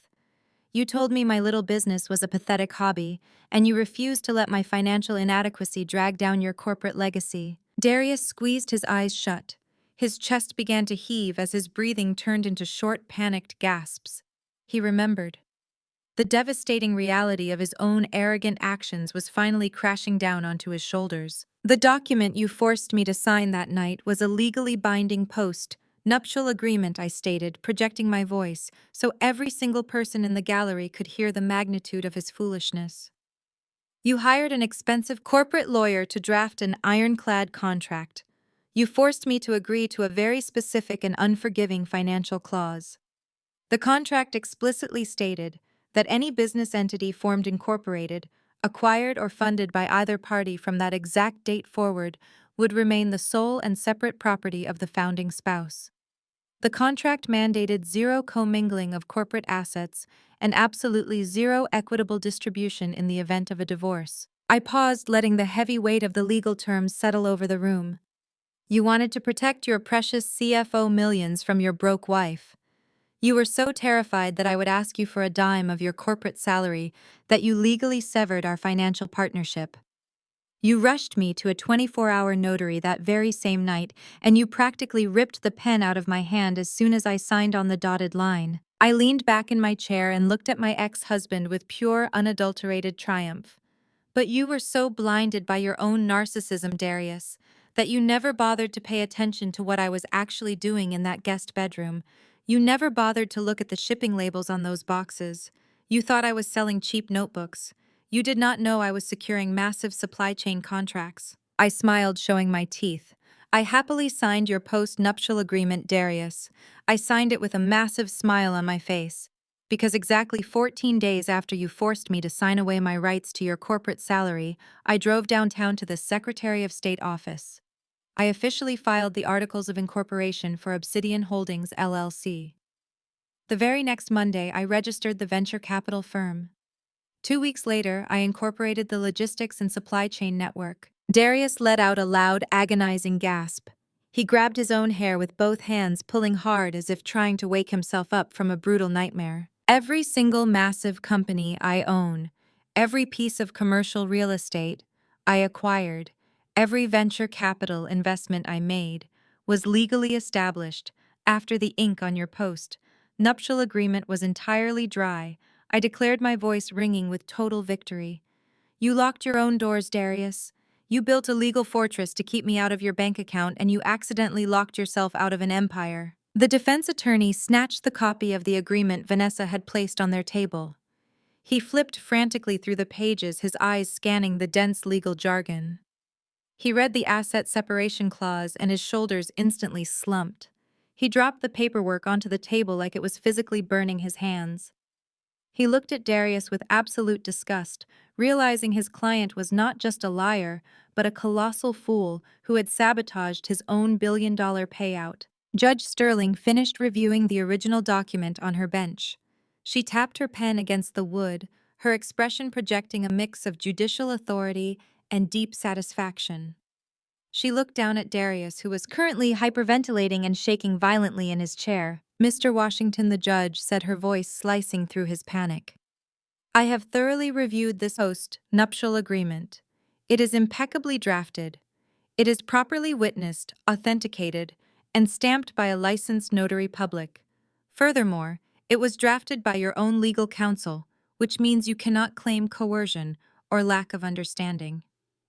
The language in Section 4, regarding the separation of future corporate assets, is absolutely unequivocal." Judge Sterling sat up straight and delivered the final crushing blow to his greedy ambition. "The court recognizes this post-nuptial agreement as valid and legally binding in the state of Georgia. Therefore, the plaintiff's motion to claim 50% of the defendant's corporate empire is vehemently denied. You legally waived your right to her assets 3 years ago. You are entitled to absolutely 0% of Obsidian Holdings, 0% of Apex Financial Solutions, and 0% of any wealth she accumulated after this document was signed. The defendant's fortune remains entirely her own." The sound of Patricia sobbing quietly in the gallery was the only noise in the courtroom. Kenya had buried her face in her hands, completely destroyed by the realization that her brother had fumbled the greatest financial opportunity of their lives. Jamal was staring at the ceiling, looking like a man awaiting a firing squad. But I was not finished. I watched his shoulders shake as he cried into the wood of the defense table. I felt absolutely no pity for him. He had tried to destroy me without a single ounce of hesitation, and now it was time to finish the job. I looked at Vanessa and gave her a sharp nod. It was time to execute the final phase of my strategy. I leaned forward, adjusting my microphone one last time. "Your Honor," I said, my voice perfectly calm and collected, drawing the judge's attention back to my side of the room. "Since we have now firmly established that my corporate assets belong entirely to me and cannot be touched by the plaintiff, I believe it is only fair that we turn our attention to the assets that actually belong to my husband." Darius stopped crying. He slowly lifted his head from the table, his tear-streaked face twisting in sudden fresh confusion. He looked at me, his eyes wide with a new creeping terror. "I think we need to look very closely at the millions of dollars the plaintiff was so desperate to protect." I continued, my gaze locked onto his panicked eyes. "Because when my financial team conducted a comprehensive audit of his accounts to prepare for this divorce proceeding, we found something deeply disturbing. We found out exactly how he maintains his position as chief financial officer." Darius gripped the edge of the table, his knuckles turning white. "No," he whispered, shaking his head frantically. "Maya, do not do this, please." "Your Honor," I said, ignoring his pathetic pleas entirely. "I request that the court immediately review the official financial disclosures my husband submitted under oath at the beginning of this hearing, because those documents are hiding a massive criminal conspiracy. Prepare yourself, Darius. We are about to show the judge exactly where your precious corporate salary really comes from." Judge Sterling folded her hands together and leaned forward, peering at me intently. The courtroom felt incredibly small in this moment. The absolute destruction of Darius's ego was complete, but the legal mechanics of this divorce were just beginning to unravel. "Financial disclosures, you say?" the judge asked, her voice clipped and professional. "You are making a serious allegation, Ms. Washington. Are you suggesting the plaintiff deliberately submitted fraudulent financial documents to this court? I am not just suggesting it, Your Honor. I stated, my voice resonating with an unbreakable confidence. I am stating it as an absolute verified fact. My legal team has uncovered a massive financial conspiracy. I turned my head and looked directly at Chloe. The 24-year-old mistress was still standing near the heavy wooden doors at the back of the courtroom. She was gripping her fake Birkin bag so tightly her knuckles were white. When my eyes locked onto hers, she visibly flinched. She tried to take a step backward, attempting to slip out the door completely unnoticed, but the bailiff had already moved into a blocking position. She was trapped. Darius sat up abruptly, panic flaring in his eyes once again. Your Honor, he stammered, his voice shaking. My wife is just being vindictive. She is angry about the divorce. She is just trying to create a spectacle to embarrass me. My financial disclosures were prepared by a certified accounting team. They are completely accurate. Vanessa let out a sharp laugh. It was a terrifying sound that cut through the tension in the room. Accurate, she echoed, stepping forward and placing a fresh, heavy file onto the judge's bench. Your Honor, the defense would like to submit the findings of an independent forensic audit conducted over the last 60 days. The judge opened the file, her eyes scanning the densely packed pages of financial data. Darius loves to brag about his six-figure corporate salary, I said, picking up the thread and pulling the news tight. He loves to act like he is the primary provider holding the keys to the kingdom. In his sworn financial disclosure, he claimed his net worth was roughly $800,000, based entirely on his executive compensation and a few modest investment portfolios. I paused, letting the silence stretch out. The tension in the room was suffocating. But that is a complete lie. I continued, my voice dropping into a lethal whisper. Because Darius does not even have his CFO money. He does not have $800,000. He does not even have $80,000. Darius bolted upright out of his chair. That is slander, he shouted, pointing a trembling finger at me. I am the chief financial officer. I manage a $70 million corporate budget. I am wealthy. I am a success. You are a thief, Darius. Darius, I shot back, standing up and leaning over the defense table. You are a common criminal wearing a custom suit. I turned my attention back to the judge. Your Honor, the forensic audit reveals that for the past 2 years, the plaintiff has been systematically siphoning corporate funds directly from his employer's operational budget. He has been disguising these massive illegal withdrawals as routine vendor payments and consultant fees. The entire gallery gasped. Patricia, who was already a crumbling mess of ruined social status, let out a loud, dramatic wail.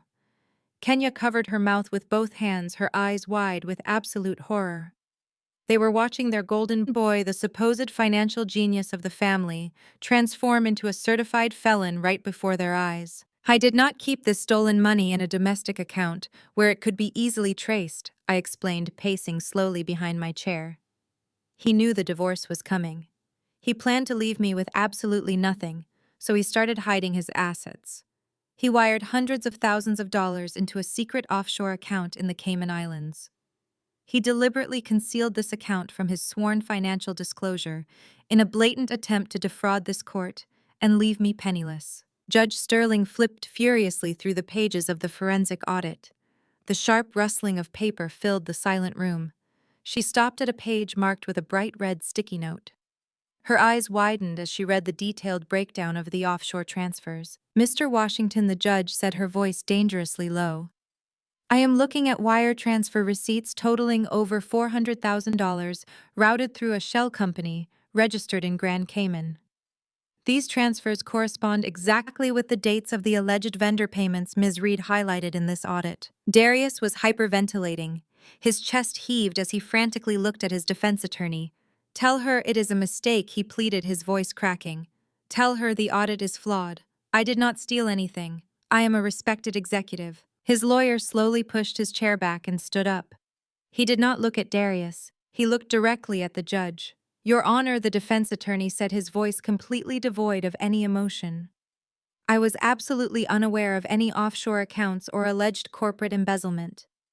If these allegations are proven true, my client has fundamentally misrepresented his financial standing to me and to this court. He was abandoning a sinking ship. He knew exactly how toxic this situation had just become. But I am not finished, I said, turning my icy gaze back toward the back of the courtroom. I locked eyes with Chloe, who was now trembling visibly. Because Darius is arrogant, but he is not a meticulous accountant. He needed someone on the inside to help him cook the books. He needed someone with direct access to the corporate ledger who was willing to falsify invoices and authorize those illegal vendor payments. I pointed a sharp finger directly at Chloe. He needed his devoted 24-year-old executive assistant. Chloe let out a high-pitched shriek. No, she yelled, shaking her head frantically. I did not do anything. I just follow orders. He told me to authorize those payments. I did not know they were fake. You knew exactly what they were, Chloe. I countered, my voice ringing with absolute authority. You knew because he promised to use that stolen money to buy you a luxury condo in Midtown. He promised to fund your new life with a fake miracle baby. The forensic audit clearly shows your digital signature on every single falsified invoice. You authorized the transfers. You cooked the books. You are an active, willing accomplice in a massive corporate embezzlement scheme. Chloe completely broke down. She dropped to her knees in the middle of the aisle, sobbing hysterically. She buried her face in her hands, wailing about how Darius had manipulated her and promised her the world. She had played the role of the arrogant mistress just an hour ago, mocking me and parading her fake pregnancy. Now she was a sobbing mess facing serious federal charges. Darius looked at her with pure disgust. You stupid girl, he spat, his voice filled with venom. You were supposed to be careful. You were supposed to cover our tracks. And there it was. The confession. Judge Sterling slammed her gavel down so hard, the sound echoed like a gunshot. The entire room went completely still. That is enough, the judge roared, her voice radiating pure, unadulterated fury. Mr. Washington, you have stood in my courtroom today and lied under oath. You have attempted to manipulate the legal system to leave your wife destitute while actively hiding hundreds of thousands of dollars in stolen corporate funds. You have committed blatant perjury, and you have attempted to defraud this court. Judge Sterling pointed a sharp, commanding finger at the bailiffs standing near the gallery. Secure the exits immediately, she ordered. Nobody leaves this courtroom. The bailiffs quickly moved into position, locking the heavy wooden doors and standing guard. Chloe sobbed louder, realizing she was completely trapped. Patricia was hyperventilating in the gallery, clutching Jamal's arm. Kenya looked like she was about to pass out. The mighty Washington family was entirely destroyed. I am ordering an immediate emergency audit of the plaintiff's corporate accounts, the judge declared, her voice leaving no room for argument. I am forwarding this entire file to the district attorney's office for immediate criminal investigation regarding wire fraud, embezzlement, and perjury. Darius slumped back in his chair, completely defeated. He had lost everything. His job, his reputation, his fake luxury life, his mistress, and his freedom. He was going to prison. I am going to finalize this divorce today. Judge Sterling continued, picking up her pen. I refuse to let the defendant remain legally tied to a man facing severe federal charges. However, before I sign the final decree dissolving this union and officially separating all assets, I must read the defendant's verified financial disclosure into the public record. The judge adjusted her glasses and reached for the final folder on her desk. It was the thick blue folder containing the absolute truth about my corporate empire. We have spent the last hour discussing the plaintiff's pathetic attempt to hide stolen money, the judge said, her tone shifting from furious to profoundly serious. Now I believe it is time the court formally acknowledges the legitimate self-made wealth of the defendant, Maya Washington. The courtroom was completely silent. You could hear a pin drop.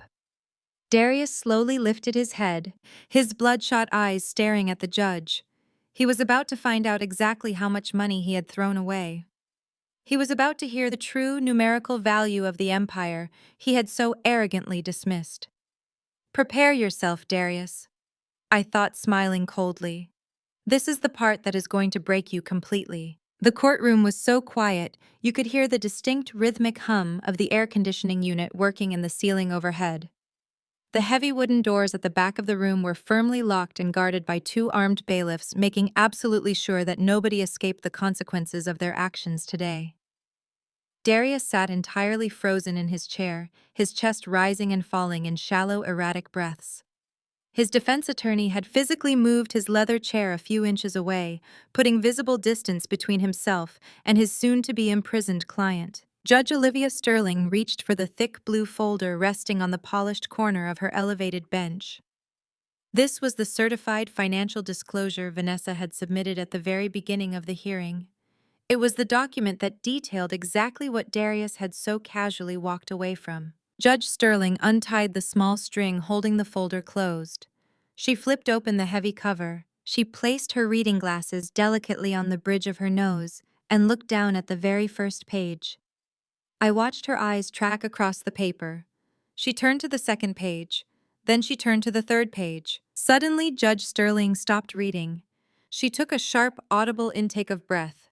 She reached up, pulled her reading glasses off her face, and stared directly at me. Her expression was one of sheer, unadulterated disbelief. She had presided over high-asset divorces in Fulton County for 20 years. She had seen professional athletes, entertainers, and real estate tycoons divide their massive fortunes in her courtroom. But the staggering numbers printed on the pages in front of her belonged to a quiet 32-year-old woman sitting calmly in a slate gray suit. Ms. Washington, the judge, said, her voice remarkably soft, carrying a tone of absolute astonishment. This financial disclosure has been fully authenticated by a third-party federal auditing firm. Are you confirming under oath that these monumental figures are entirely accurate to the best of your knowledge? Yes, Your Honor, I replied, maintaining my perfectly calm posture. Every single decimal point is completely accurate and legally accounted for. Judge Sterling slowly put her glasses back on her face. She cleared her throat, adjusting her microphone so her voice would project clearly across the silent room. She looked down at Darius, who was staring at her with wide, terrified eyes like a man standing on the trapdoor of a gallows waiting for the lever to be pulled. For the purpose of this public record, and to finalize the equitable separation of assets under the validated post-nuptial agreement, Judge Sterling announced, her voice echoing off the mahogany walls. I will now read the verified corporate assets belonging solely to the defendant, Maya Washington. Darius gripped the edge of his table, his knuckles turning completely white. The defendant is the sole managing director and primary shareholder of Obsidian Holdings, LLC, the judge read smoothly. Under this umbrella corporation, the defendant owns outright 14 commercial properties across the greater Atlanta metropolitan area, including the $1.2 million residential estate located in Buckhead, currently occupied by the plaintiff. The total assessed value of these real estate holdings alone is exactly $12,500,000. A sharp gasp escaped from the gallery.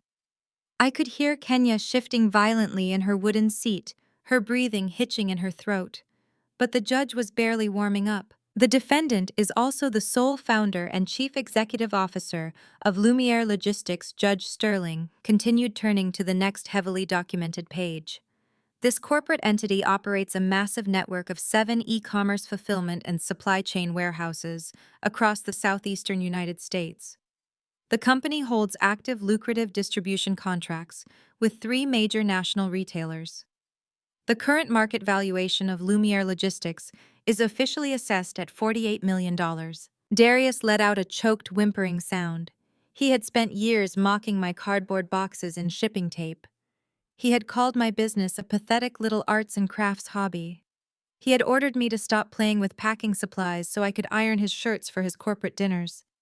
Now he was finding out that those cardboard boxes were moving millions of dollars in inventory across the country every single day. Furthermore, the judge pressed on, her voice gaining momentum and gravity. The defendant is the majority shareholder of Apex Financial Solutions, a venture capital firm, holding controlling equity in 22 independent retail and hospitality businesses. This explicitly includes the luxury boutique currently operated by the plaintiff's sister. The total value of the venture capital portfolio is $18,200,000. I glanced over my shoulder at the gallery.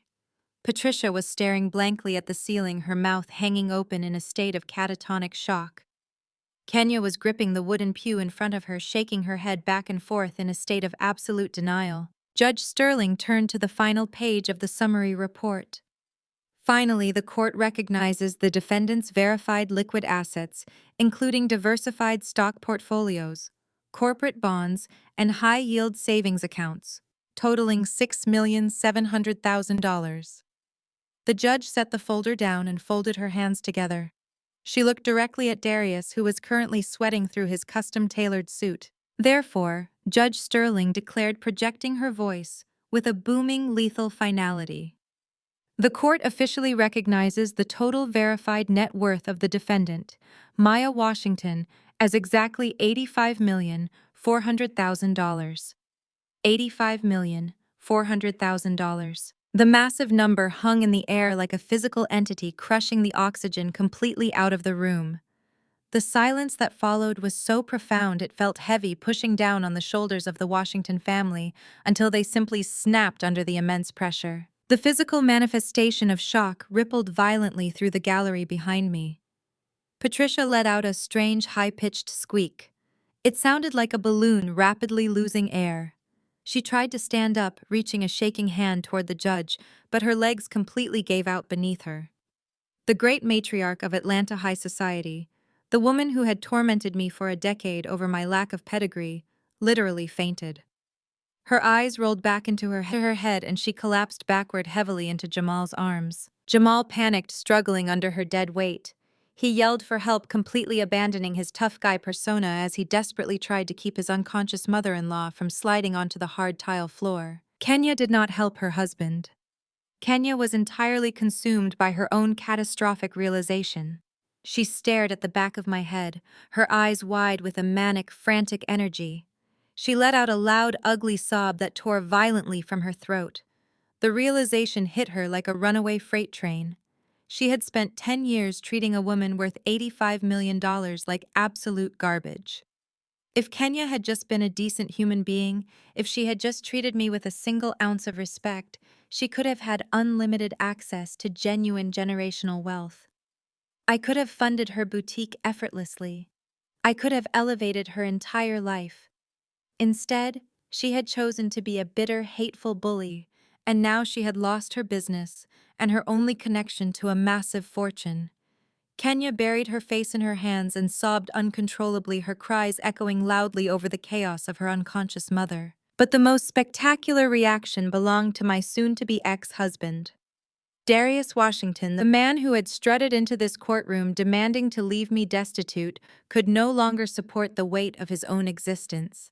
The muscles in his legs simply stopped working. He slid off his leather chair and hit the courtroom floor, landing hard on his knees. He did not try to stand back up. He knelt on the cold, hard floor of the Fulton County courthouse and grabbed the sides of his head with both hands. He let out a loud, agonizing scream of pure, unadulterated torment. It was the sound of a man watching his entire universe burn to the ground in real time. He had orchestrated this entire divorce. He had planned to discard me for a younger woman because he thought he was upgrading his life. He thought his low six-figure salary made him a titan of industry. He had looked at me, the woman who had supported him when he had absolutely nothing, and he had called me a miserable mistake. He had thrown away a fiercely loyal wife. He had thrown away a brilliant partner who would have given him the world. And for what? He had traded a loyal wife and an $85 million empire for a lying 24-year-old assistant who cooked his books and a fake pregnancy that was biologically impossible. He had sacrificed unimaginable wealth and unparalleled security just to stroke his own pathetic, empty ego. He could have lived like an absolute king for the rest of his natural life.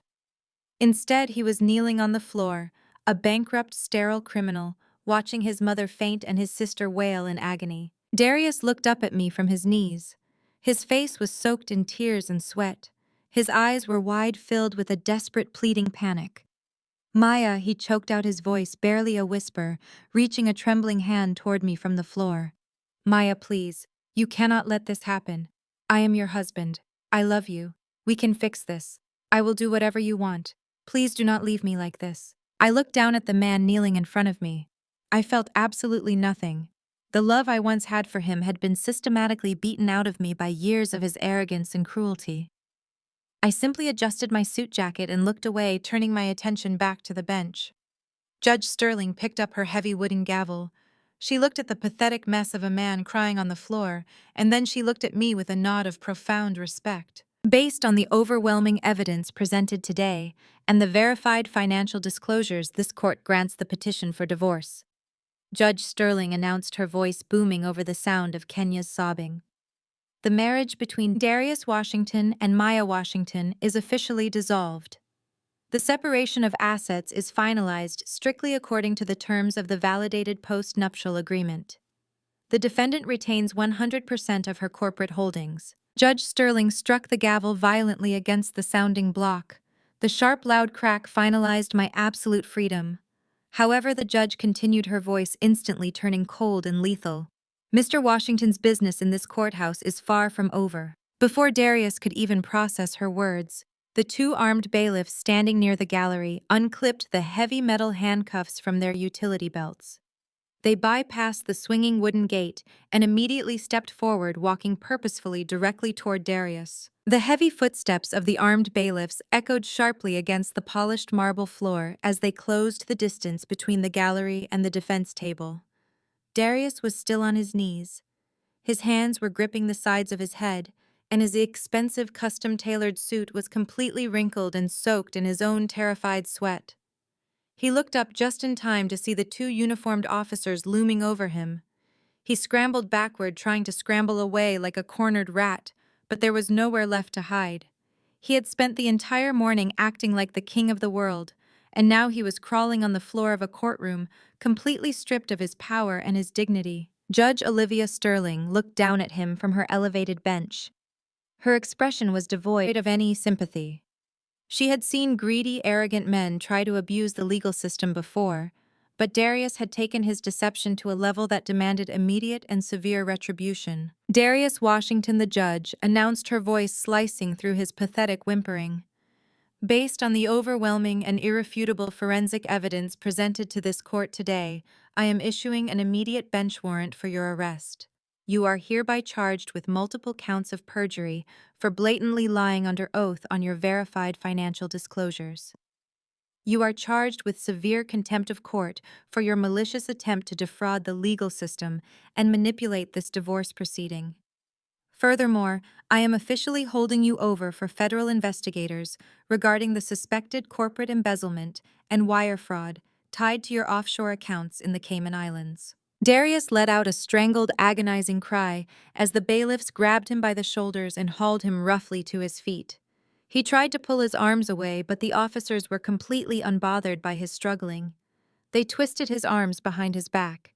The sharp metallic click of the cold steel handcuffs snapping tightly around his wrists rang out through the silent room. It was the ultimate sound of his absolute ruin.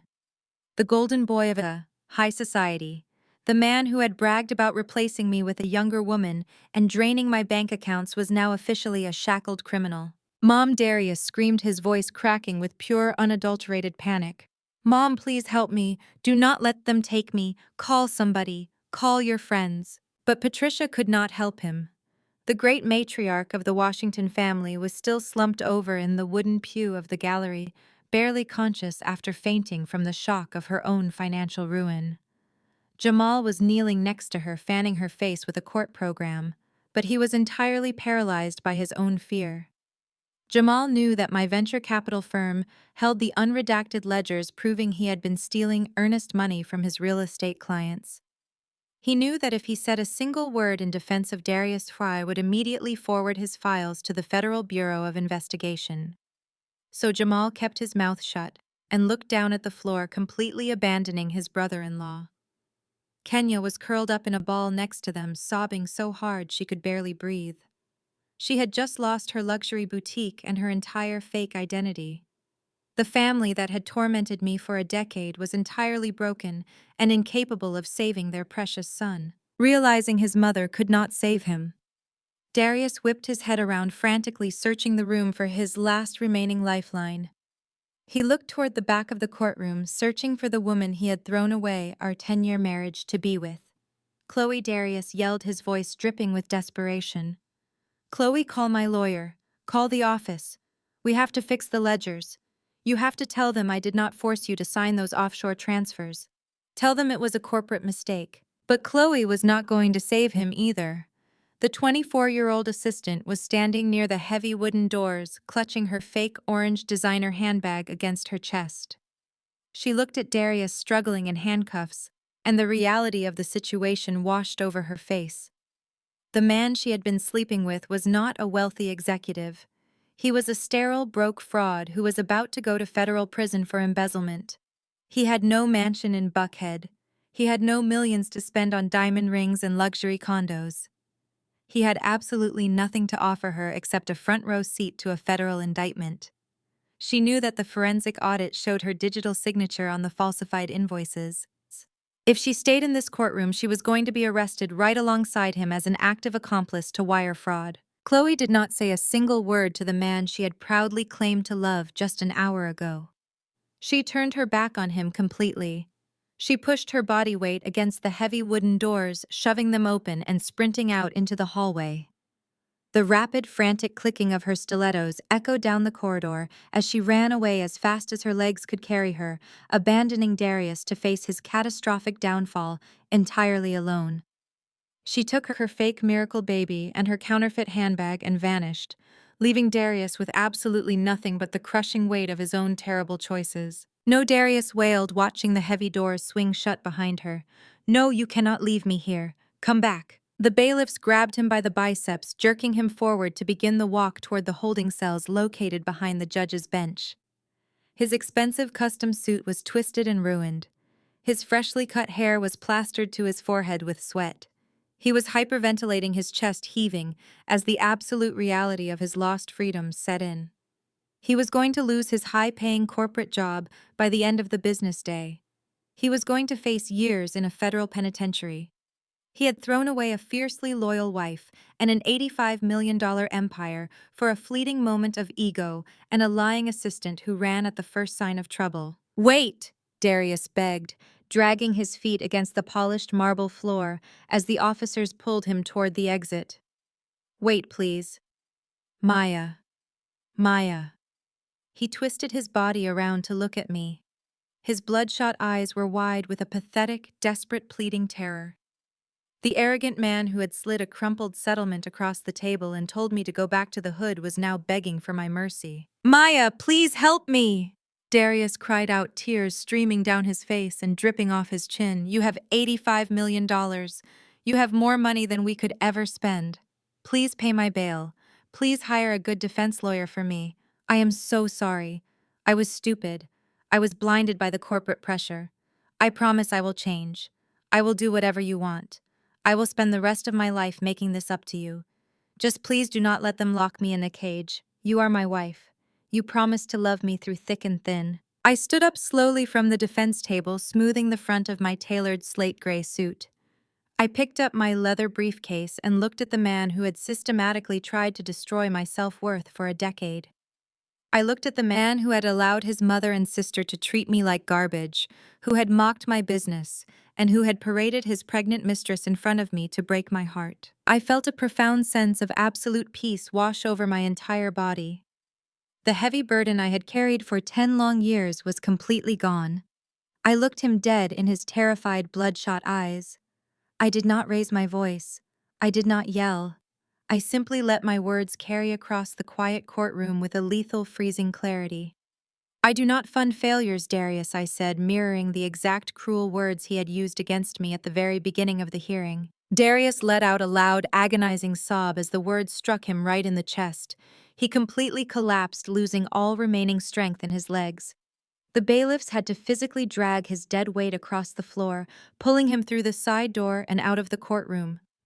The heavy security door slammed shut behind him, cutting off his pathetic wailing and leaving the room in a state of absolute stunned silence. It was over. The marriage was legally dissolved. The corporate assets were permanently secured. The cheating husband was shackled and heading to a federal holding cell. The loudmouth brother-in-law was trapped in a corner facing his own looming criminal investigation. The golden sister had lost her luxury boutique and her entire fake identity, and the wicked mother-in-law was entirely bankrupt and publicly humiliated. I turned to Vanessa, who was quietly packing the last of her legal files into her briefcase. She looked up at me and gave me a genuine smile of profound respect. We had executed the strategy flawlessly. Every single trap had sprung exactly as planned. We had dismantled the Washington family illusion piece by piece and left them with nothing but the devastating reality of their own foolish arrogance. "Thank you, Vanessa," I said quietly, extending my hand. "It was my absolute pleasure," Vanessa replied, shaking my hand firmly. "I have to admit, watching them dig their own graves was one of the highlights of my career. Your empire is completely secure. You are a free woman." I turned away from the table and began walking down the center aisle of the courtroom. I walked right past the gallery where Patricia was finally regaining consciousness, groaning and clutching her chest as Jamal and Kenya hovered over her in a state of absolute panic. They did not dare look at me. They did not say a single word as I passed them. They knew that if they even breathed in my direction, I would finish the job and destroy whatever tiny, miserable fragments of their lives remained. I pushed open the heavy wooden doors at the back of the courtroom and stepped out into the bright, sunlit corridor of the Fulton County Courthouse. The warm Atlanta afternoon air felt incredible against my skin. I took a deep, letting the sweet taste of total freedom fill my lungs. I had survived their cruelty, and I had built a massive fortune right under their noses. I had won. But as I walked down the marble steps toward the waiting black car my security team had parked at the curb, I pulled my phone out of my pocket. The legal battle in the courtroom was officially over, but my revenge was not completely finished. The paperwork had been signed and the gavel had been struck, but the physical reality of their catastrophic downfall had not yet set in for my former in-laws. I opened a live video feed that my private security team had just sent to my phone. I smiled as I climbed into the back seat of the chauffeured vehicle. I was about to watch Patricia and Kenya return to the Buckhead estate and discover exactly what it meant to be evicted by the woman they had treated like a peasant for 10 long years. Vanessa walked down the remaining courthouse steps right beside me, handing me a perfectly brewed iced coffee. We paused for a moment on the hot sun-baked concrete, absorbing the absolute magnitude of the legal slaughter we had just executed. We did not need to exchange any words to understand the gravity of the victory. The mighty Washington family was entirely decimated. I took a long, refreshing sip of my coffee and slid into the cool, immaculate leather interior of my waiting chauffeured Maybach. The heavy tinted doors clicked shut, instantly blocking out the noise of downtown Atlanta. I sank back into the plush seat, feeling a profound sense of tranquility wash over my entire body. I set my coffee into the cup holder and opened my sleek silver iPad resting on my lap. The screen illuminated instantly, connecting directly to the high-definition security cameras I had secretly installed all across the exterior of my Buckhead estate. I tapped the screen, bringing up a split grid of 4 different camera angles. The live feed was crystal clear.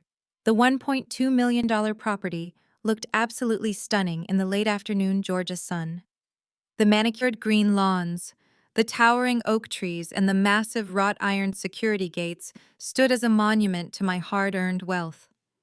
But the tranquility of the estate was about to be violently interrupted. I watched the screen intently as 2 familiar luxury vehicles sped around the corner and aggressively approached the front gates. Patricia was behind the wheel of her leased silver Mercedes-Benz, driving erratically, while Kenya followed closely behind in her pristine white Range Rover. They pulled up to the heavy iron gates, fully expecting them to swing open automatically, just like they had done every single day for the past 4 years. They fully expected to march into my house, pack their designer bags, and figure out a new strategy to leech off someone else. But the gates did not open. Patricia honked her horn, a loud, obnoxious sound that echoed through the quiet, affluent neighborhood. She rolled down her window and waved her hand aggressively at the electronic keypad. She honked again, clearly losing whatever tiny shred of patience she had left. Suddenly, 4 imposing men dressed in matching black tactical uniforms stepped out from the shadows of the brick pillars. This was the elite private security firm I had hired earlier that morning.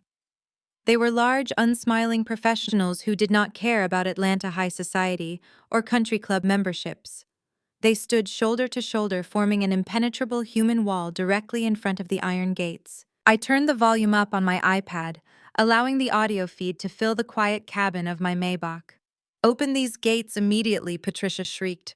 leaning halfway out of her driver's side window. Her face was still streaked with ruined makeup from her dramatic fainting spell in the courtroom. "I am Patricia Washington. My son lives here. We need to get inside and gather our personal belongings right this instant." The head of the security detail, a towering man with crossed arms, slowly walked up to her vehicle. "Ma'am, you are trespassing on private property," the security chief said, his voice rumbling with absolute authority. "This estate belongs to Obsidian Holdings. The previous tenant has been formally evicted due to a breach of contract. Nobody is permitted on these grounds without direct authorization from the managing director." "I do not care about your stupid corporate authorization," Patricia hollered, slamming her hand against her steering wheel. "My clothes are in that house. My daughter's belongings are in that house. You cannot legally keep us out of our own family residence." Kenya threw her Range Rover into park and marched out onto the driveway. She marched up to the security guard, pointing a manicured finger at his chest. "Listen to me, you glorified mall cop." Kenya snapped, her voice dripping with extreme arrogance. "We just had the worst day of our entire lives. My brother is dealing with a legal misunderstanding, and my husband is busy sorting out a banking error. We do not have time to argue with the hired help. Open the gates before I call the Atlanta Police Department and have you all arrested for theft." The security chief did not even blink. He looked down at Kenya with an expression of pure professional boredom. "You are more than welcome to call the police, ma'am," the security chief replied calmly. "In fact, we have already notified the local precinct that we are executing a lawful commercial eviction today. But you do not need to worry about going inside to get your belongings. The property management team has already gathered everything you left behind." Patricia and Kenya both froze, their faces twisted in identical expressions of sudden creeping panic. "What do you mean you gathered everything?" Patricia demanded, her voice losing its aggressive edge. The security chief simply raised his hand and pointed toward the far end of the sprawling driveway. Patricia and Kenya slowly turned their heads following his gesture. The security camera shifted angles, giving me a perfect view of the absolute devastation waiting for them on the curb. Sitting in the sweltering Georgia heat, piled up like a mountain of discarded garbage, were dozens of cheap, heavy-duty black plastic trash bags. The professional moving crew I hired had not wasted any time carefully boxing up their precious luxury items. They had unceremoniously swept through the guest bedrooms, pulling every single designer dress, every pair of red-bottom shoes, every expensive handbag, and every piece of overpriced jewelry, and stuffed them aggressively into standard industrial garbage bags. The bags were lumped together on the hot concrete, completely devoid of any dignity or respect. Some of the plastic had ripped open, exposing the sleeve of a Chanel jacket and the heel of a Prada boot. The items they had spent years maxing out credit cards to acquire, the things they used to mock my perfectly tailored business suits, were now sitting on the side of the road, looking exactly like actual trash. "No!" Kenya shrieked, an agonizing wail of pure horror tearing from her throat. She sprinted toward the pile of garbage bags, falling to her knees on the hot sidewalk. She desperately clawed at the plastic, ripping open a bag and pulling out a wrinkled, ruined silk dress. "You ruined it. You completely ruined my clothes. These are custom pieces. You are going to pay for this." Patricia stumbled out of her Mercedes, her legs visibly shaking as she walked toward the curb. She looked at the trash bags containing her entire fake aristocratic life, and she began to hyperventilate. Her chest heaved as she grabbed her hair, looking wildly around the manicured street. She was completely broken. Her son was sitting in a federal holding cell. Her son-in-law was facing a massive embezzlement investigation, and she was standing on the street corner staring at her worldly possessions stuffed into garbage bags. "This cannot be happening," Patricia sobbed, falling against the side of her leased Mercedes. "Maya cannot do this to us. We are respectable people. We are the Washington family." But the nightmare was not even close to being finished. As Kenya sat crying over her wrinkled designer dresses and Patricia leaned weakly against her luxury car, the heavy rumble of diesel engines echoed down the quiet suburban street. I watched the live feed with a wide, intensely satisfied smile as two massive, heavy-duty tow trucks rounded the corner and pulled directly up to the curb. The flashing yellow lights on top of the trucks illuminated the panicked faces of my former in-laws. Two large, burly repo men hopped out of the trucks holding thick metal clipboards. They did not hesitate for a single second. They walked directly toward the silver Mercedes and the white Range Rover, completely ignoring the two hysterical women crying on the sidewalk. "Hey, what are you doing?" Kenya yelled, scrambling to her feet as one of the tow truck drivers knelt down and began attaching thick steel chains to the front axle of her Range Rover. "Get away from my car. That is my vehicle." The repo man stood up and checked the vehicle identification number on his clipboard. "Are you Kenya Washington?" he asked, his voice completely devoid of any emotion. "Yes, I am," Kenya shouted, crossing her arms defiantly. "And if you scratch my paint job, I will sue your entire company into the ground." The repo man let out a dry, raspy laugh. "You do not own this vehicle, ma'am," he said plainly. The corporate lease was officially terminated by the primary account holder at Apex Financial Solutions early this morning. The account is completely entirely delinquent. I have a lawful repossession order to seize this asset immediately. Please step away from the vehicle, or I will be forced to call the authorities." Kenya's mouth dropped open. She looked at her white Range Rover, the ultimate symbol of her fake self-made boss identity, as it was brutally hoisted up into the air by the heavy hydraulic winch. The grinding sound of the metal chains echoed loudly, serving as the perfect soundtrack to her absolute destruction. On the other side of the driveway, the second repo man was already hooking up Patricia's Mercedes-Benz. Patricia let out a loud, terrifying scream and threw her body across the hood of the car, desperately trying to physically block the repossession. "You cannot take my car!" Patricia hollered, her voice cracking wildly. "I am a member of the country club. I have a luncheon to attend tomorrow. You cannot leave me stranded on the side of the road like a common beggar. Stop what you are doing immediately. Ma'am, if you do not step away from this vehicle, I am going to call the police and have you arrested for obstructing a lawful repossession." The second driver warned, stepping toward her with a stern, unyielding expression. "The corporate benefactor who pays for this lease canceled the contract. You are officially in default. Step away now." Patricia looked at the repo man, then looked at the heavy steel chains lifting her precious Mercedes off the pavement. The reality of her total bankruptcy finally hit her. She had no money. She had no secret stash of cash. I had been funding her entire existence for 5 years, and now the financial faucet was permanently turned off. She slowly backed away from the car, her hands covering her mouth as she let out a loud, agonizing wail. I watched through the high-definition camera lens as both luxury vehicles were secured to the tow trucks. The heavy diesel engines roared to life, and the trucks slowly pulled away from the curb, taking the last remaining symbols of the Washington family's fake wealth down the street and out of sight. Patricia and Kenya were left standing completely alone on the scorching hot Georgia sidewalk. They were sweating profusely, their expensive makeup running down their faces in dark, ugly streaks. They had no cars. They had no home to return to. They had absolutely no money to call an Uber. They were surrounded by a massive pile of cheap black trash bags containing their wrinkled designer clothes. And worst of all, they were no longer alone on the street. The loud commotion, the screaming, the arrival of the tow trucks and the private security team had drawn the attention of the entire affluent neighborhood. I watched as the front doors of the surrounding multi-million-dollar estates slowly opened. The very people Patricia had spent years trying to impress, the wealthy doctors, the lawyers, and the old-money Atlanta socialites, stepped out onto their manicured lawns to watch the spectacle. Several neighbors were holding their smartphones up, actively recording the humiliating scene. The wives of the country club board members, the women Patricia had desperately tried to align herself with, were whispering and pointing at the miserable, sobbing mess unfolding on the sidewalk. The absolute social annihilation was instantaneous and permanent. Patricia was officially the laughingstock of the entire city. The rumor mill would spread the footage of her standing next to a pile of garbage bags faster than a wildfire.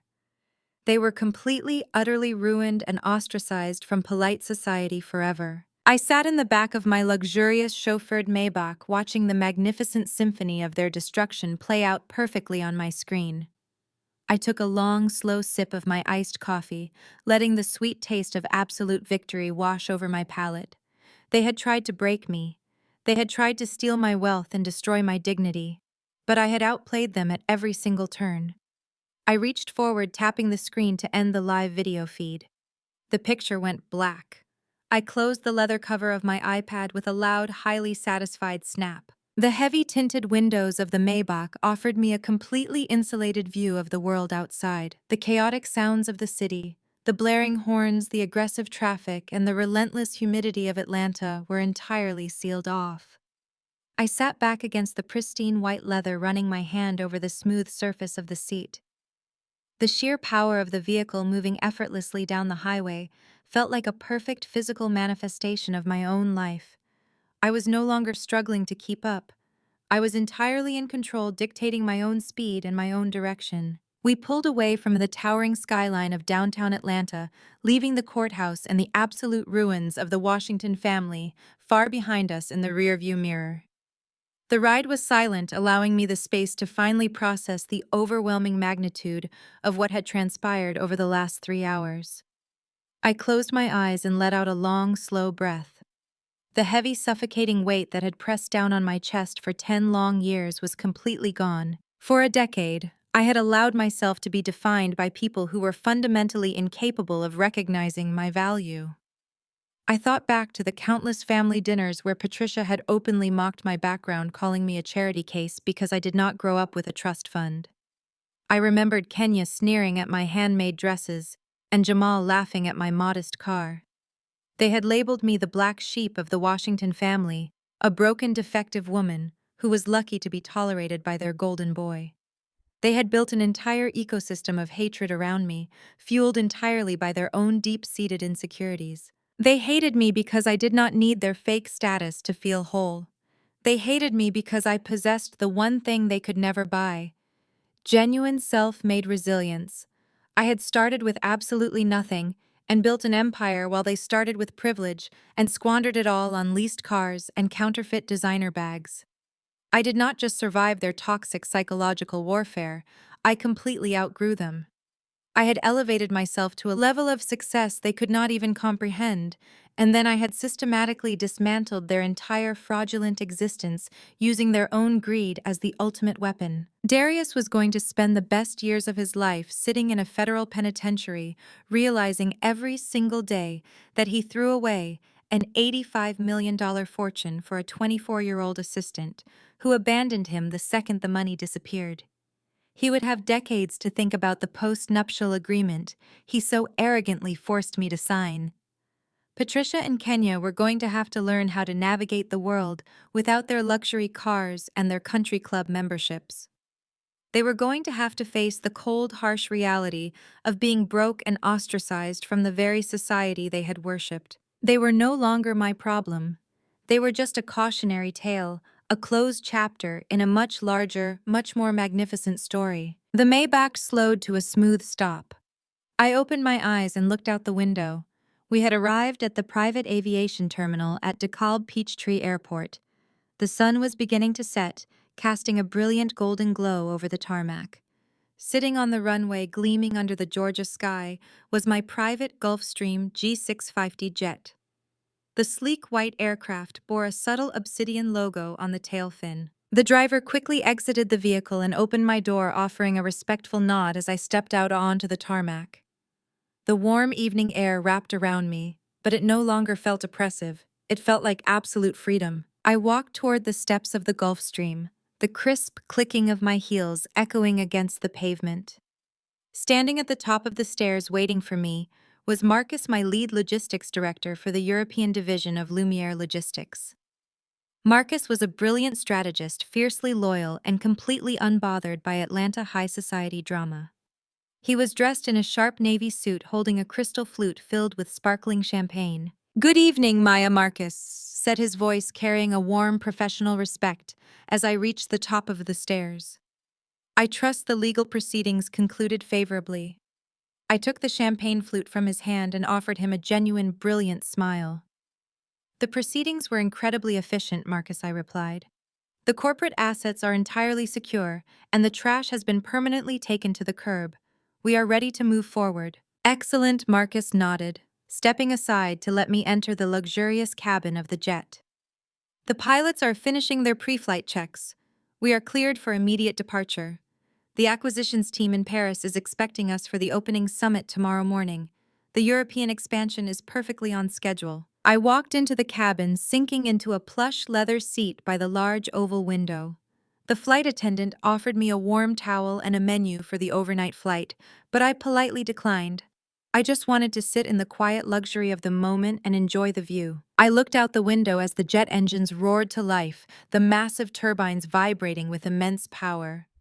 The plane began to taxi down the runway, the sprawling landscape of Atlanta stretching out before me. I thought about the scared, struggling girl I had been 10 years ago, working 2 jobs and begging for respect from a family that only saw me as a target. I thought about the tears I had cried the nights I had spent agonizing over my self-worth and the heavy burden of keeping a sterile man's secret. That girl was gone. She had been forged in the fire of their cruelty and emerged as an absolute titan. The Gulf Stream accelerated rapidly down the runway, the sheer force pressing me back into the comfortable leather seat. With a smooth, powerful lift, the jet angled upward, breaking contact with the ground and soaring into the brilliant golden sunset. The city of Atlanta grew smaller and smaller beneath me, until the Fulton County courthouse, the Buckhead estate, and the ruined Washington family were completely invisible. I raised my crystal flute to the window, the sparkling champagne catching the last rays of the dying sun. I took a slow, satisfying sip, letting the crisp, cool liquid wash away the final remnants of the last 10 years. I was flying toward an international business summit in Paris, entirely unburdened and completely unopposed. I had protected my empire. I had exacted my revenge. I was entering a new dawn entirely on my own terms. Total freedom, total victory.